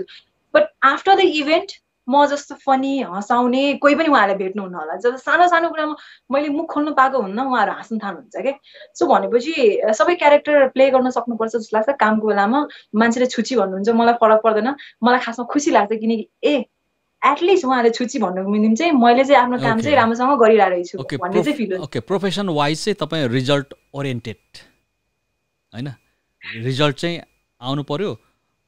रिजल्ट चाहिँ कस्तो आउनु पर्यो भने बेटर आउनु पर्यो, बेस्ट आउनु पर्यो। हजुर हजुर, रिजल्ट त आइदर साइडको रिजल्ट आउँछ नि त, तर के फ्यान्टास्टिक रिजल्ट आउनु पर्यो नि त। हजुर हजुर हजुर, अदरवाइज द्याट्स नट योर जब भनेर तपाईँ आफूलाई रेकग्नाइज गर्नु चाहनुहुन्न। तर गरेपछि तपाईँले यसरी गर्नुहुन्छ कि त्यो चाहिँ तपाईँको एउटा एक्स्ट्रा अर्डिनरी एउटा पर्सनालिटीसँग आफै त्यो कनेक्ट हुन्छ। त्यही नै भन्नुपर्छ होला। ओके, एउटा कुरो गरौँ फेरि होइन। अब हामी 10 मिनट कुरा गर्छौँ, त्यस पछाडि हामी अर्को पार्टमा कुरा गर्छौँ इन फ्युचर होइन। तपाईँलाई चाहिँ जस्तै डिसिजन मेकिङको कुरा आउँछ एभ्रिथिङमा होइन। It's a matter of choice होइन। तपाईँको चोइस, मानिसको एउटा चोइसले मान्छेको लाइफलाई ड्राइभ गर्छ र मेक गर्छ। Life is a choice making choice भनौँ न होइन। तर अब हामीले मेकिङ चोइस त एभ्री नाउ एन्ड देन गरिरहनु परेको हुन्छ, फ्रम स्मल टु बिग थिङमा होइन। तर तपाईँको केसेसमा चाहिँ स्पेसल्ली तपाईँको जुन करियर, मोडलिङ करियर, कोरियोग्राफी, अहिले त बिजनेस लेडी पनि हुनुहुन्छ, यङ इन्टरप्रेनर पनि हुनुहुन्छ होइन। त्यो हुँदाखेरि तपाईँको यो डिसिजन मेकिङको निम्ति चाहिँ तपाईँ के प्रयोग गर्नुहुन्छ? तपाईँको इन्स्टिङ प्रयोग गर्नुहुन्छ, तपाईँको वाइज थिङ्किङ प्रयोग गर्नुहुन्छ, तपाईँको हार्ट प्रयोग गर्नुहुन्छ, अर तपाईँ चाहिँ लजिक प्रयोग गर्नुहुन्छ, म्याथमेटिक्स प्रयोग गर्नुहुन्छ? मलाई भन्नुपर्दाखेरि जहिले पनि डिसिजन लिनको लागि एकदमै धेरै गाह्रो हुन्छ। सबै कुरा एकैचोटि आउँछ, दिमाग पनि बोलिरहेको हुन्छ, मन पनि बोलिरहेको हुन्छ, फ्युचर प्लानिङ पनि बोलिरहेको हुन्छ, आफ्नो इच्छा पनि बोलिरहेको हुन्छ। मैले अनि काहीँ यसो पढ्दाखेरि चाहिँ मेरो जुन साइन्स अफ वर्ग हो, मान्छेलाई एकदमै एनालाइज गर्ने भन्नुहुन्छ कि मान्छेले एउटा कुरा भनेर हुन्छ, तर मैले 10वटा उसले भन्नुभन्दाखेरि 10वटा कुरा अलरेडी अगाडि सोचिसकेको हुन्छ। त्यो नराम्रो बानी पनि हो जस्तो लाग्छ। त्यसले तपाईँलाई धेरै डिस्टर्ब हुन्छ। लाइक तपाईँ धेरै सोच्नुहुन्छ, म धेरै नै सोच्छु। डिसिजन लिँदाखेरि चाहिँ कहिलेकाहीँ लाइफमा त्यस्तो हुन्छ नि, रिग्रेट हुने खाले डिसिजन चाहिँ नहोस् भन्ने म चाहन्छु। त्यही भएर चाहिँ यो डिसिजनले मेरो इच्छा पुरा भयो, यसले गर्दाखेरि चाहिँ भोलिको दिनमा आजको दिनमा मात्रै होइन भोलिको दिनमा चाहिँ के हुन्छ भोलिसम्मको लागि सोचेर चाहिँ दिमाग मन सबै प्रयोग गरेर चाहिँ लास्टमा एउटा कन्क्लुजनमा आएर चाहिँ मैले डिसिजन लिने गर्छु त्यही नै भएर ओभरअल सबै हजुर तपाईँ ब्याक एन्ड फोर्थ जानुहुन्छ त्यसको सिनारियोजहरू पनि हुन्छ worse and bad case scenario good case scenario होइन त्यो सबै हेर्नुहुन्छ at least from your mental process होइन होइन थट प्रोसेस त्यति गरिसकेपछि तपाईँ भनौँ न त्यो पनि तर त्यो पनि एकदम फास्ट ट्र्याकमा हुन्छ भनौँ न किनभने you're up to it already होइन तपाईँ क्यालकुलेटिभ माइन्ड छ नि त होइन तपाईँले जस्तै मानिलियो 5 सेकेन्डमा सबै सक्नुहुन्छ सोचेर चाहिँ होइन 5 मिनटमा सोचेर सबै सक्नुहुन्छ तर त्यो चाहिँ क्रुड थिङ्किङ भयो लेटर अन फेरि तपाईँको समयमा तपाईँले फेरि त्यसलाई मजाले फेरि चाहिँ विचार त गर्नुहुन्छ नि बिफोर टेकिङ एनी डिसिजन होइन हजुर अनि म सल्लाह पनि गर्ने गर्छु जस्तै मैले डिसिजन लिएँ एउटा त्यो इम्प्लिमेन्ट गर्न या के गर्नु भन्दा अगाडि मम्मीसँग सल्लाह गर्छु म मम्मीलाई अब मम्मीसँग कुरा गर्छु यस्तो यस्तो मम्मी यस्तो के गर्दा हुन्छ होला अनि मम्मीले एउटा भन्नुहुन्छ उहाँको तर्क भन्नुहुन्छ अनि त्यसपछि मलाई त्यो तर्क उहाँले भन्नुभएको कुरा ठिक लागेन भने म बुझाउन कोसिस गर्छु यस्तो भनेको यस्तो यस्तो पनि त हुनसक्छ मम्मी यस्तो यस्तो नि भन्छ उहाँ कन्भिन्स हुनुभयो भने चाहिँ म त्यो डिसिजन लिन्छु नत्र त मम्मीले भनेको कुरामा गर्छु किनकि what I believe is like मेरो उसमा चाहिँ के छ जस्तै मैले बिजनेस गर्दाखेरि या मेरो पार्टनरहरूसँग कुरा गर्दाखेरि कि मैले भनेको कुरा मान होइन कि तिम्रो भनेको कुरा मैले माने चाहिँ मलाई कन्भिन्स गर भन्नु म चाहिँ त्यो कुरामा गर्छु म कन्भिन्स हुनु पर्यो अनि मम्मीसँग कुरा गरिसकेपछि मम्मीले आफ्नो कुरा भन्नुहुन्छ होइन यस्तो गऱ्यो भने त यस्तो यस्तो हुन्छ यस्तो यस्तो नगरेको ठिक भनेर भन्नुभयो भने चाहिँ अनि म भन्छु होइन मम्मी यस्तो भनेको त यस्तो यस्तो हो नि यस्तो यस्तो यस्तो होला सायद यस्तो होला यस्तो यस्तो यस्तो भनिसकेपछि मम्मीले सायद तिमीले भनेको कुरा ठिक हो भन्यो भने चाहिँ मलाई लाग्छ ल है किनकि मेरो आमाको सोचाइलाई मैले चेन्ज गर्न सकेँ भने चाहिँ साँच्चीकै अरूको पनि चेन्ज गर्न सक्छु होला राम्रै होला भनेर चाहिँ मम्मी कन्भिन्स हुनुभयो भने मेरो कुरामा भयो भने चाहिँ मैले लिएको डिसिजन लिन्छु नत्र हुनु भएन भने चाहिँ म के लाग्छ भन्दाखेरि उहाँले भनेको नै होला अर्को सेकेन्ड अप्सन होला भनेर चाहिँ त्यसरी जाने गर्छु तपाईँको inner circle core circle decision मेकिङको बेला चाहिँ को पर्छ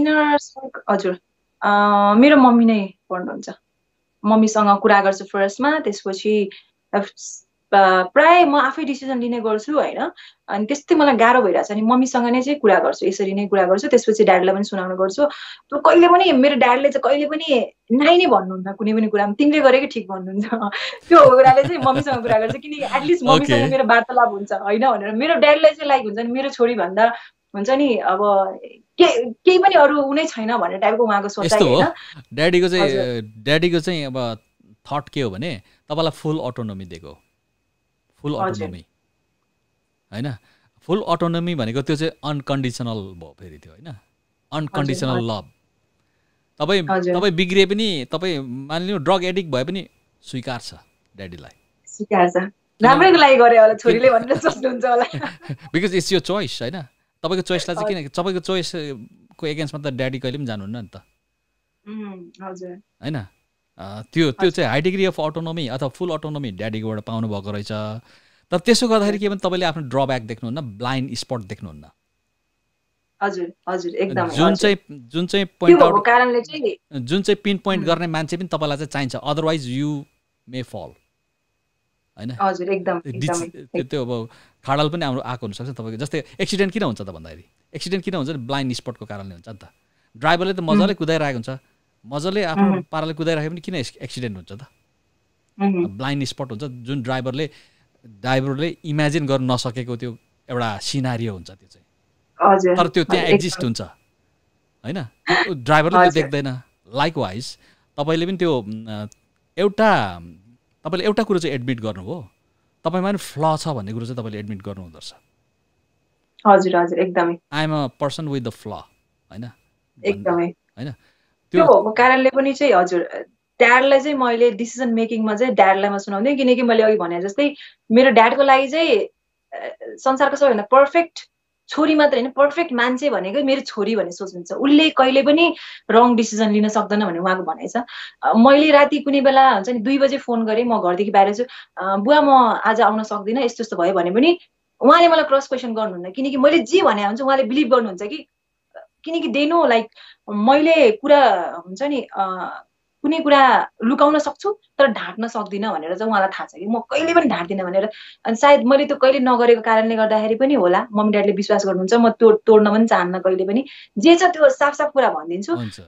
कुनै इमर्जेन्सीको कारणले आउन सकिनँ भने पनि केही भएन भने पनि उहाँलाई भन्छु। उहाँले एकदमै अरूको मम्मी ड्याडीले किचकिच गर्नुहुन्छ होला, मेरो मम्मी ड्याडीले त्यस्तो गर्नुहुन्न। मम्मी त्यही भएको कारणले चाहिँ डिसिजन लिनको लागि चाहिँ मम्मीलाई भन्छु, किनकि मम्मीले चाहिँ तर्क वितर्क गर्नुहुन्छ मसँग, यस्तो होला उस्तो होला भनेर चाहिँ डिसिजनको लागि चाहिँ मम्मीसँग। किनकि आई नो म पर्फेक्ट हुन सक्दिनँ। अनि जो मान्छेले ममा पनि केही कमी कमजोर देख्छ उसले नै हुन्छ नि औल्याउन सक्छ, उहाँले नै मलाई हेल्प गर्नुहुन्छ जस्तो लाग्छ। सो मम्मीसँग चाहिँ mummy she is like my best friend. हामी 1 घन्टा 2 घन्टा बग्छौँ, बोल्छौँ होइन। त्यसको साथसाथै हामी झगडा पनि गर्छौँ बेसी, मम्मी र म लाइक डिस्कसन भइरहेको हुन्छ। अनि फेरि बेस्ट फ्रेन्ड जस्तो हरेक कुरा। आज सपनामा यो देखेछ भने पनि नि मम्मीले मलाई फोन गर्नुहुन्छ, म पनि मम्मीलाई फोन गर्छु, यस्तो यस्तो होला सायद यसको मिनिङ यो होला भनेर पनि हामी मम्मी छोरीको कुरा भइरहेको हुन्छ। अनि जस्तै अब ड्याडीको नाम बताइदिनुहोस् त। हजुर, मेरो ड्याडको नाम चाहिँ बेचन कुमार लामा। ओके, तपाईँ प्रिया रानी लामा अहिले जुन हाइटमा हुनुहुन्छ होइन, अहिलेको हाइटमा पुग्नको निमित्त चाहिँ तपाईँको पिताको नाम के भन्नु? बेचन लामा। बेचन लामा। उहाँको कति प्रतिशत हात छ जाँदा जाँदै? जाँदा जाँदै अब भन्नुपर्दा त अब हामी अब कार्यक्रमको अन्त्यतिर आउँदैछौँ भन्नु खोजेको। तपाईँलाई चाहिँ मम्मी ड्याडी दुवैजनाको 100% हात छ। किनकि जुन समयमा जस्ट 2008, 9, 10 तिर जब म फर्स्ट मर्निङ गर्दै थिएँ भने नि मेरो आफन्तहरूले चाहिँ मम्मी ड्याडीलाई फोन गरेर चाहिँ भन्नुहुन्थ्यो तपाईँको छोरी बिग्रिसक्यो, हाफ प्यान्ट लाएर हिँड्छ, यस्तो गरी हिँड्छ भन्दाखेरि पनि चाहिँ ड्याडीले मलाई कहिले कराउनु भएन, मम्मीले पनि मलाई कहिले कराउनु भएन होइन। मम्मीले भन्नुहुन्छ यस्तो यस्तो भनिरहेछ मान्छेले भनेर, तिमी यस्तो यस्तो भनिरहेछ सुनाइरहेछ भनेर भन्नुहुन्थ्यो। तर तिमी त्यसरी लगाएर नहिँड, यो कपडा नलगाऊ, तिमी त्यहाँ नजाऊ भन्नु भएन। मान्छेले जस्तो भनिरहेछ है छोरी भनेर चाहिँ भन्नुहुन्थ्यो।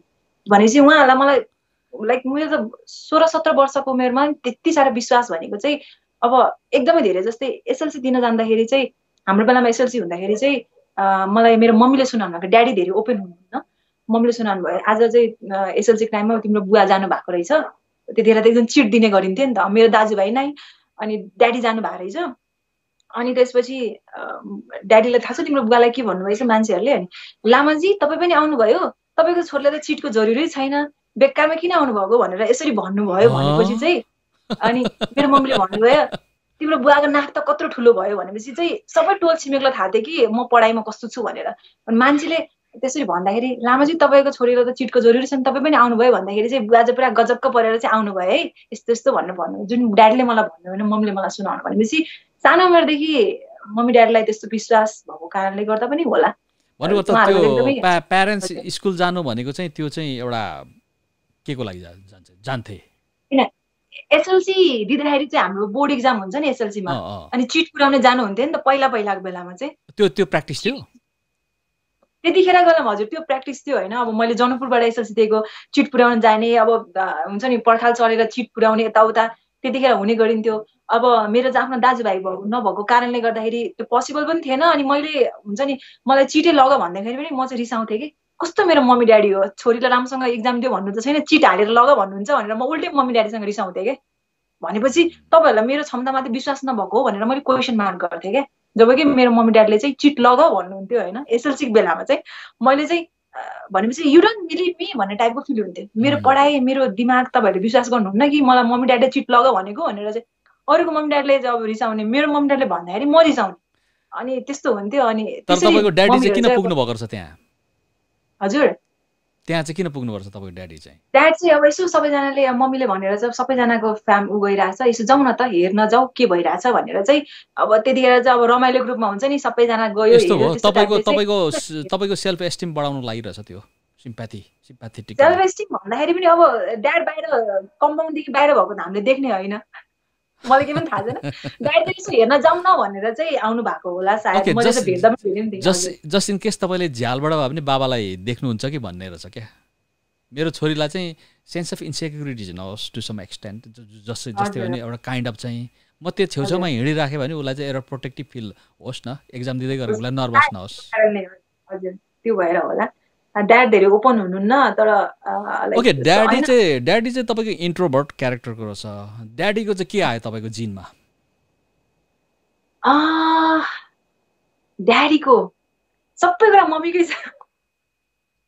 मम्मी र माउलीको छ, किनकि पोलिटिकल ब्याकग्राउन्ड भएको मम्मी पनि पोलिटिक्समा हुनुहुन्छ, सरकारी जागिरे पनि मम्मी पनि यसरी नै बोल्नुहुन्छ, अझै मभन्दा धेरै बोल्नुहुन्छ, सबै कुराको छ। ड्याडीको भन्नुपर्दा चाहिँ चाहिने ठाउँमा चुप लाएर बस्न सक्नुपर्ने, यो चाहिँ ड्याडीको आए जस्तो लाग्छ मलाई। सुन्ने, अरूको कुरा धेरै सुन्ने, यो पनि ड्याडीको आए जस्तो लाग्छ। म जस्तै वार्तालाप गर्दाखेरि होस्, कन्भर्सेसनको बेलामा आफ्नो त राख्छु, कुरा राख्छु, त्यो सँगसँगै कसैले के भन्दैछ भने बोल्नुभन्दा अगाडि चाहिँ तर्क वितर्क राख्दाखेरि उसको कुरा चाहिँ राम्रोसँग सुन्छु, जुन चाहिँ मेरो ड्याडी एकदमै राम्रो हुन्छ, इज अ गुड लिसनर होइन। त्यो कुरा चाहिँ आयो र अलिअलि फिचर्सहरू, प्रायः जस्तो फिचर्सहरू चाहिँ मेरो 80% चाहिँ ड्याडीकै छ भन्नु, like hair, facial structure eyes mummy जस्तो भयो हुन्थ्यो जस्तो लाग्छ कहिले काहीँ होइन। सो यो कुराहरू चाहिँ आयो, सुन्ने धेरै चाहिँ। मम्मीको चाहिँ के आयो? मम्मीको चाहिँ तपाईँमा? मम्मीको चाहिँ डिसिजन मेकर, अनि जे कुरा पनि धेरै अब एनालाइज गर्ने हुन्छ नि, त्यसको साथसाथै काहीँनिर पनि बोल्नको लागि नहिचकिचाउने, जसरी पनि बोल्न सक्ने, जो मान्छेलाई पनि कन्भिन्स गर्न सक्ने, यो कुराहरू चाहिँ मम्मीको आयो जस्तो लाग्छ मलाई। तपाईँले चाहिँ तपाईँ एउटा माइन्ड रिडर पनि हो, यो माइन्ड रिडिङ गर्ने चाहिँ तपाईँको पावर चाहिँ कहाँबाट आयो? Mind reader I don't know, यो चाहिँ अब सायद गड गिफ्टेड हुनसक्छ, या अब मेबी धेरै प्र्याक्टिस गरेर भन्दाखेरि मेरो प्रोफेसन पनि त्यस्तो भयो काइन्ड अफ। किनकि मेरो कोरियोग्राफी ट्रेनर भनेको चाहिँ म एउटा फेसन चाहिँ उनीहरूलाई हिँड्न मात्रै सिकाउँदिनँ, किनकि तपाईँले जब कसैले ट्रेन गर्दै हुनुहुन्छ एक्चुली 1 हप्तासम्म त उनीहरूले तपाईँलाई जाँचिरहेको हुन्छ, यसले चाहिँ मलाई के सिकाउने वाला छ भनेर। So if I couldn't read her or his mind, like उसले मेरो बारेमा के सोचिरहेछ, उसलाई मबाट के चाहिरहेछ, मैले सायद त्यो सिकाउन सक्छु जस्तो लाग्दैन।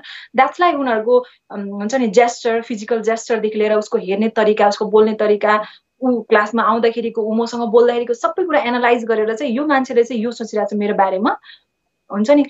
यो सायद एउटा सानै लेभलदेखि प्र्याक्टिस गर्दाखेरि होला सायद होइन। म चाहिँ मान्छेको माइन्ड रिड गर्न सक्छु भन्दिनँ, तर काहीँ मान्छे चिन्न सक्छु जस्तो। You can read people like you read book भनिन्छ नि होइन? होइन, तपाईँले त्यो सक्नुहुन्छ, किनभने तपाईँले त्यत्रो अब तपाईँको आफ्नो प्रोडक्सन पनि छ, तपाईँले मान्छे पनि क्याटरिङ गर्नुहुन्छ। कोरियोग्राफी भनेको नट अ सिम्पल जब होइन, त्यो एउटा मेकानिकल जब मात्रै होइन, त्यसले चाहिँ एउटा मान्छेको एउटा फर्दर लाइफै त्यसले चाहिँ लाइफको एउटा बेस बनाउँछ नि त, इन डिफ्रेन्ट फिल्ड होइन।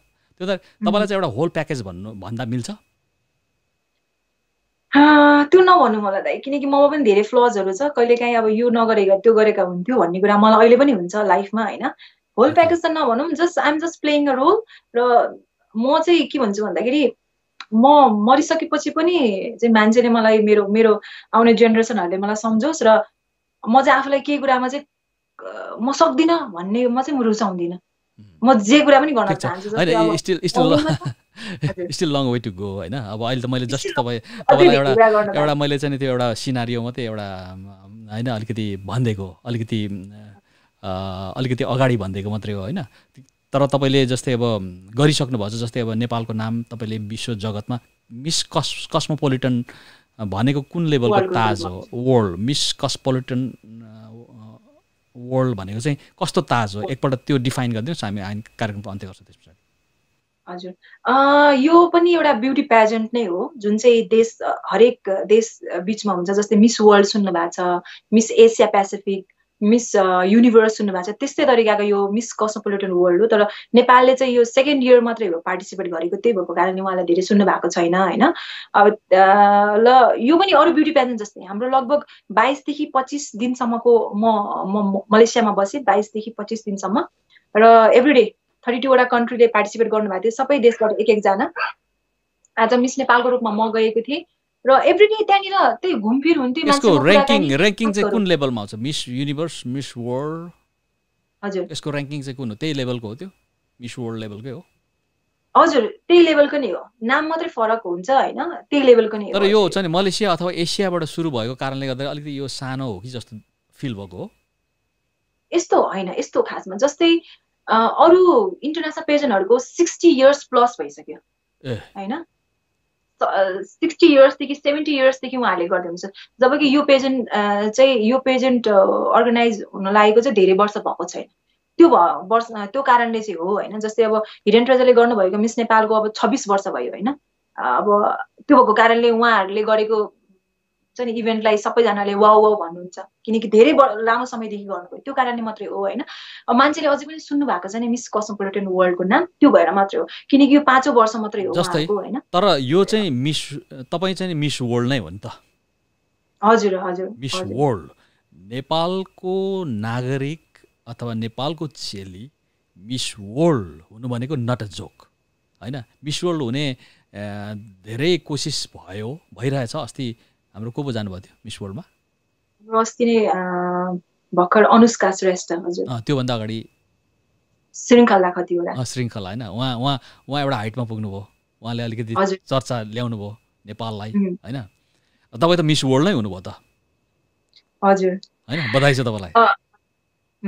अब यस्तो हो, उहाँहरू गइराख्नु भएको, उहाँले हिरेन ट्रेजरले लिनुभएको जुन फ्रेन्चाइज छ मिस वर्ल्डको, त्यो भनेको लगभग मैले अघि भने जस्तै मोर देन 100 कन्ट्रीले पार्टिसिपेट गर्नुहुन्छ होइन।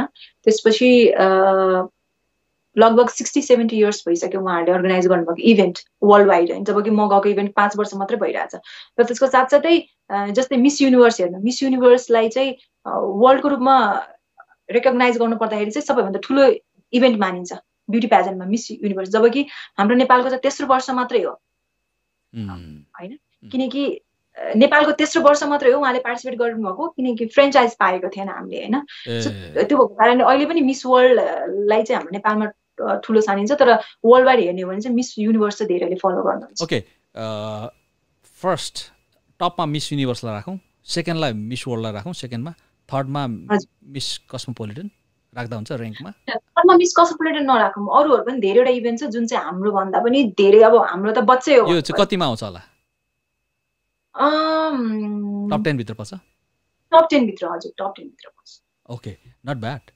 तर अहिले तपाईँले चाहिँ आफै पार्टिसिपेन्ट भएर आउनुभयो भन्दाखेरि यसले चाहिँ छलाङ त मार्छ नि त, ग्रेट लिप फरवर्ड यसले लिन्छ नि, कस्तो लाग्यो तपाईँलाई? लाइक हुन्छ नि, अब कहिलेकाहीँ अब गर्व फिल हुन्छ। 32वटा देशमा नेपाल विनर हुनु भनेको चाहिँ मैले कल्पना नगरेको कुरा, अनेस्टली भन्नुपर्दा। मेरो सानैदेखि इच्छा चाहिँ थियो वर्ल्डको ताज बन्ने, तर यो जन्ममा पुरा हुन्छ भनेर चाहिँ सोचेको थिएन मैले होइन। त्यो पनि पुरा भयो होइन। अब चाहिँ मैले के सोचेँ, अब यो वर्ष 2020मा चाहिँ मैले त्यो इभेन्ट मिस नेपाल कस्मोपोलिटन गरेर चाहिँ वर्ल्डमा पठाउने चाहिँ मेरो सपना थियो। मैले त्यसको फ्रेन्चाइज पनि लिएर आएँ, इभेन्ट अर्गनाइज गरेर त्यहाँको विनरलाई पठाउने, किनकि 2020मा हुँदाखेरि मैले सक्सेसरलाई त मैले क्राउन लगाइदिनु पर्छ, फेरि म जानुपर्छ। र प्लस पोइन्ट हुन सक्थ्यो नेपाललाई, किनकि विनर नै अलरेडी त्यो कन्ट्रीको भइसकेपछि उसले धेरै कुरा बुझ्न सक्छ खासमा चाहिँ के हो भनेर। र अरू इभेन्टहरूमा जस्तै हप्ता दिन 10 दिनको इभेन्ट हुने गर्छ, हाम्रो इभेन्ट चाहिँ लगभग 20-25 दिनको भइसकेपछि तपाईँले आफूलाई जतिसुकै राम्रो पार्ट मात्रै देखाउने कोसिस गर्नुहोस्, 20-25 दिनमा सबैजनाको भित्रको नराम्रो पार्ट पनि आउँछ भनेपछि तपाईँ एकदमै सबैसँग पोजिटिभ राम्रो हुने कोसिस गर्नुहुन्छ, तर 20-25 दिनमा तपाईँको नराम्रो पार्टहरू पनि देख्न सक्छ। त्यसरी चाहिँ उहाँहरूले चाहिँ टप 12 जजमेन्ट गर्नुहुन्थ्यो। टप 12, त्यसपछि क्वेसन एन्सरको राउन्डमा टप 12मा क्वेसन एन्सर, त्यसपछि टप 5मा क्वेसन एन्सर भयो होइन। सौभाग्यवश म टप 12मा नै पढेँ, किनकि मेरो एउटा इम्प्याक्ट राम्रो परेर रहेछ सबै देशसँग र त्यसको साथसाथै अर्गनाइजर टिमसँग पनि। सायद यो कोरियोग्राफी आज कोरियोग्राफरको रूपमा काम गरिरहेको कारणले पनि प्लस पोइन्ट हो एउटा चाहिँ।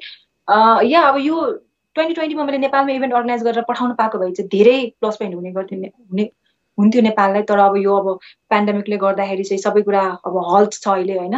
लेट्स सी, पोजिटिभ नै हौँ भन्नुपर्छ। अब 2020 त हुन्छ कि हुँदैन भयो? पेन्डेमिक कारणले यो डिले हुन्छ कि इभेन्ट?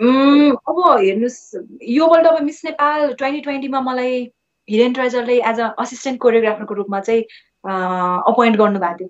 मेरो त्यो पनि एउटा लाइफको एउटा वान अफ द ड्रिम भन्छु म, किनकि मेरो एक्ट्रेस हुने, मुभी खेल्छु, हिरोइन बन्छु भन्ने कहिले पनि सपना थिएन होइन। मेरो चाहिँ कोरियोग्राफी भएको कारणले चाहिँ मिस नेपालमा कोरियोग्राफी गर्न पाएँ। असिस्टेन्ट कोरियोग्राफरको रूपमा उहाँहरूले आफै बोलाउनु भनेको मेरो लागि एकदमै ठुलो कुरा हो, किनकि रचना म्यामको अन्डरमा, रचना शर्मा गुरुङको अन्डरमा काम गर्नु भनेको, उहाँबाट सिक्नु भनेको मेरो लागि एकदमै प्लस पोइन्ट। जसको किनकि अहिलेसम्मको जति पनि मिस नेपाल छन् सबै उहाँले ट्रेन गरेर बनाउनु भएको हो। त्यो कारणले 2020मा मेरो लागि राम्रो राम्रो थियो भनौँ उहाँले अपोइन्ट गर्नु, मैले काम गर्ने मौका पाउँथेँ, तर अब यसले गर्दा सबै रुकिरहेको छ होइन। सायद अब मिस वर्ल्ड पनि सर्न सक्ला, मिस नेपाल पनि सर्न सक्ला, इभेन्ट इन्टरनेसनल धेरै पेजेन्टहरू सर्न सक्छ, किनकि अब हेर्नुहोस् इभेन्ट अर्गनाइज मात्र गरेर भएन, तपाईँको पार्टिसिपेन्ट पनि आउनु पर्यो। इन्टरनेसनली त हुन्छ नि सबै देशको उहाँहरूले हुनु पर्यो, सबै ब्याक टु नर्मल हुनको लागि टाइम लाग्छ। सो मेबी पोस्टपोन हुन सक्छ, अरू यो वर्ष नहुन पनि सक्छ। पोसिबली हुँदैन जहाँसम्म अहिलेको चाहिँ प्रेडिक्सन त्यो हामीले गर्न सक्छौँ होइन, किनभने सिचुएसनले हामीलाई त्यो प्रेडिक्ट गर्नु बाध्य गराएको छ। त्यो जस्ट इन केस 2021 अथवा नेक्स्ट इयर भइहाल्यो भने तपाईँले चाहिँ आफ्नो पेजेन्ट चाहिँ नेपालमा फ्रेन्चाइज पनि तपाईँले ल्याउनु भएको कारणले मिस कस्मोपोलिटन अर्को 2020 अथवा 21 पनि नेपालकै बनाउनु पाए हुन्थ्यो भन्ने तपाईँको ड्रिम पनि हो?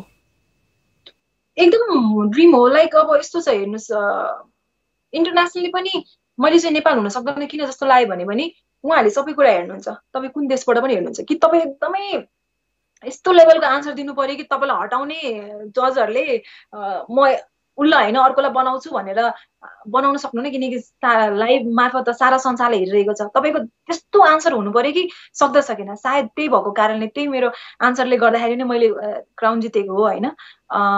नत्र त अरू पनि हाइट वाइज ब्युटी वाइज त सबै कन्ट्रीहरू राम्रो हुनुहुन्थ्यो होइन। म आफूलाई नै राम्रै भन्दिनँ, तर त्यतिखेर चाहिँ मेरो लक पनि भनौँ, मेरो मेहनत पनि भनौँ, सबै कुरा मिलेको कारणले गर्दाखेरि त्यतिखेर त्यो क्वेसन आउनु र त्यो क्वेसनको त्यो जवाब त्यसरी दिनु, सबै म त प्रिपेयर थिइनँ। त्यो क्वेसन आउँछ भने मलाई थाहा पनि थिएन, तर सबै कुरा मिल्नु भनेको एउटा हुन्छ नि, मेरो लकमा पनि लेखेको थियो, मेरो मेहनत पनि थियो। म चाहन्छु कि नेपालले अझै पनि इन्टरनेसनल पेजेन्टहरू जितोस् भनेर, उहाँले जित्न, किनकि साँच्चीको कुरा भन्नुपर्दा हाम्रो नेपालीहरू एकदमै ट्यालेन्टेड हुनुहुन्छ। उहाँहरूले प्लेसमेन्ट मात्र नपाउनु भएको, हरेक कुरामा एकदमै धेरै ट्यालेन्टेड हुनुहुन्छ। ठिक छ। अब तपाईँले त्यहाँ गएर मिस कस्मोपोलिटन मिस वर्ल्ड हुनु नै एउटा रेकग्निसन भयो। नेप्लिज क्यान बी होइन, नेप्लिज क्यान बी एनिथिङ होइन। त्यो हुँदाखेरि त्यसको चाहिँ सूत्रपात चाहिँ भयो। ठिक छ, त्यो लेभलमा हाम्रो देश नेपाललाई लानुभयो। तपाईँलाई सलाम छ होइन। त्यो हुँदाखेरि तपाईँलाई सलाम छ, हाम्रो सम्मान छ, तपाईँलाई ठुलो सम्मान छ। तपाईँले हाम्रो सम्मानलाई खेर जानु पनि दिनुहुन्न होइन, दिनु पनि भएको छैन, यत्रो गरिरहनु भएको छ होइन। अहिले महामारीको चाहिँ चपेटामा संसारै गइरहेछ होइन। त्यो हुँदाखेरि अब जाँदा जाँदै तपाईँले आफ्नो सन्देश विश्वभरका नेपालीहरूलाई अथवा गैर नेपालीहरूलाई, विश्व मानव समुदायलाई होइन, जसले प्रियजन गुमाएका छन्, जो सङ्क्रमित छन् होइन, तपाईँले चाहिँ यस्तो चाहिँ सन्देश दिनुहोस् जसले गर्दाखेरि उहाँहरूलाई पनि एउटा सहानुभूति मिलोस्। फर्स्ट अफ अल त दाइ हजुरलाई धेरै धेरै थ्याङ्क यू सो मच भन्न चाहन्छु। मलाई लाइभ इन्टरभ्यूको लागि बोलाउनु भयो, हजुरको सम्पूर्ण टिमलाई धेरै धेरै धन्यवाद। र त्यसको साथसाथै जसले अहिले प्रत्यक्ष रूपमा लाइभ इन्टरभ्यू हेर्दै हुनुहुन्छ उहाँहरूलाई फेरि नमस्ते भन्दै म के भन्न चाहन्छु भन्दाखेरि चाहिँ यो वर्ल्डमा फर्स्ट टाइम होइन यस्तो पेन्डेमिक आएको भनेको, योभन्दा अगाडि पनि धेरैचोटि भइसकेको छ होइन। र यतिखेरको समयमा चाहिँ नेगेटिभ सोचेर अब भोलिको दिनमा म के गर्ने हुन्छ, धेरैजनाले सुसाइड अटेम्प पनि गर्नुभएको छ होइन। नराम्रो सोचेर केही पनि फाइदा छैन हेर्नु, किनकि लाइफ भनेको हामीले जहिले सोचे जस्तो हुँदैन, स्ट्रगल गर्नुपर्छ। के सोच्नुहोस् भन्दाखेरि अहिले जे भइरहेको छ सायद भोलिको दिनको लागि हामी के हो भनेर चिन्नको लागि सायद मौका दिए होला होइन। अब त तपाईँ जुन प्रोफेसन हुनुहुन्छ धेरैजनाले गिभअप गर्ने बेला हुनुहुन्छ, मोडलिङ लाइन होस् या जुन पनि गिभअप गर्ने बेला हुनुहुन्छ, तर तपाईँले गिभअप नगरिकन एउटा ल बनाएर रुल्स एन्ड रेगुलेसन्स बनाएर आफूलाई चाहिँ म यो गर्छु भनेर आफूलाई मोटिभेट गरेर जानुभयो भने चाहिँ तपाईँले सोच्नुभएको कुरामा पुग्नुहुन्छ। र अब हेर्नुहोस् हामीले सक्दो एकअर्कालाई सहयोग गर्नुपर्छ। यतिखेर को गरिब को धनिक भन्दा पनि चाहिँ मानवता ह्युम्यानिटी के हो भन्ने कुरा आउँछ। सो एकअर्कालाई सहयोग गर्ने कोसिस गर्नुहोस्, आफू सेफ बस्नुहोस्, जसले गर्दाखेरि हुन्छ नि हामी कोही पनि आफ्नो मान्छेलाई गुमाउन चाहँदैनौँ। सो आफू सेफ बस्नुहोस्।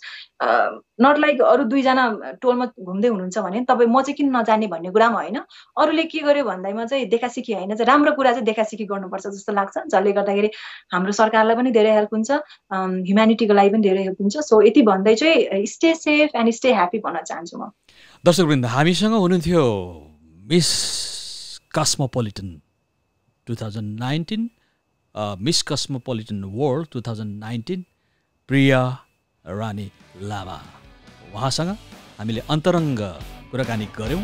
उहाँको विशेष गरी उहाँ कसरी प्रिया रानी लामा बनिनुभयो?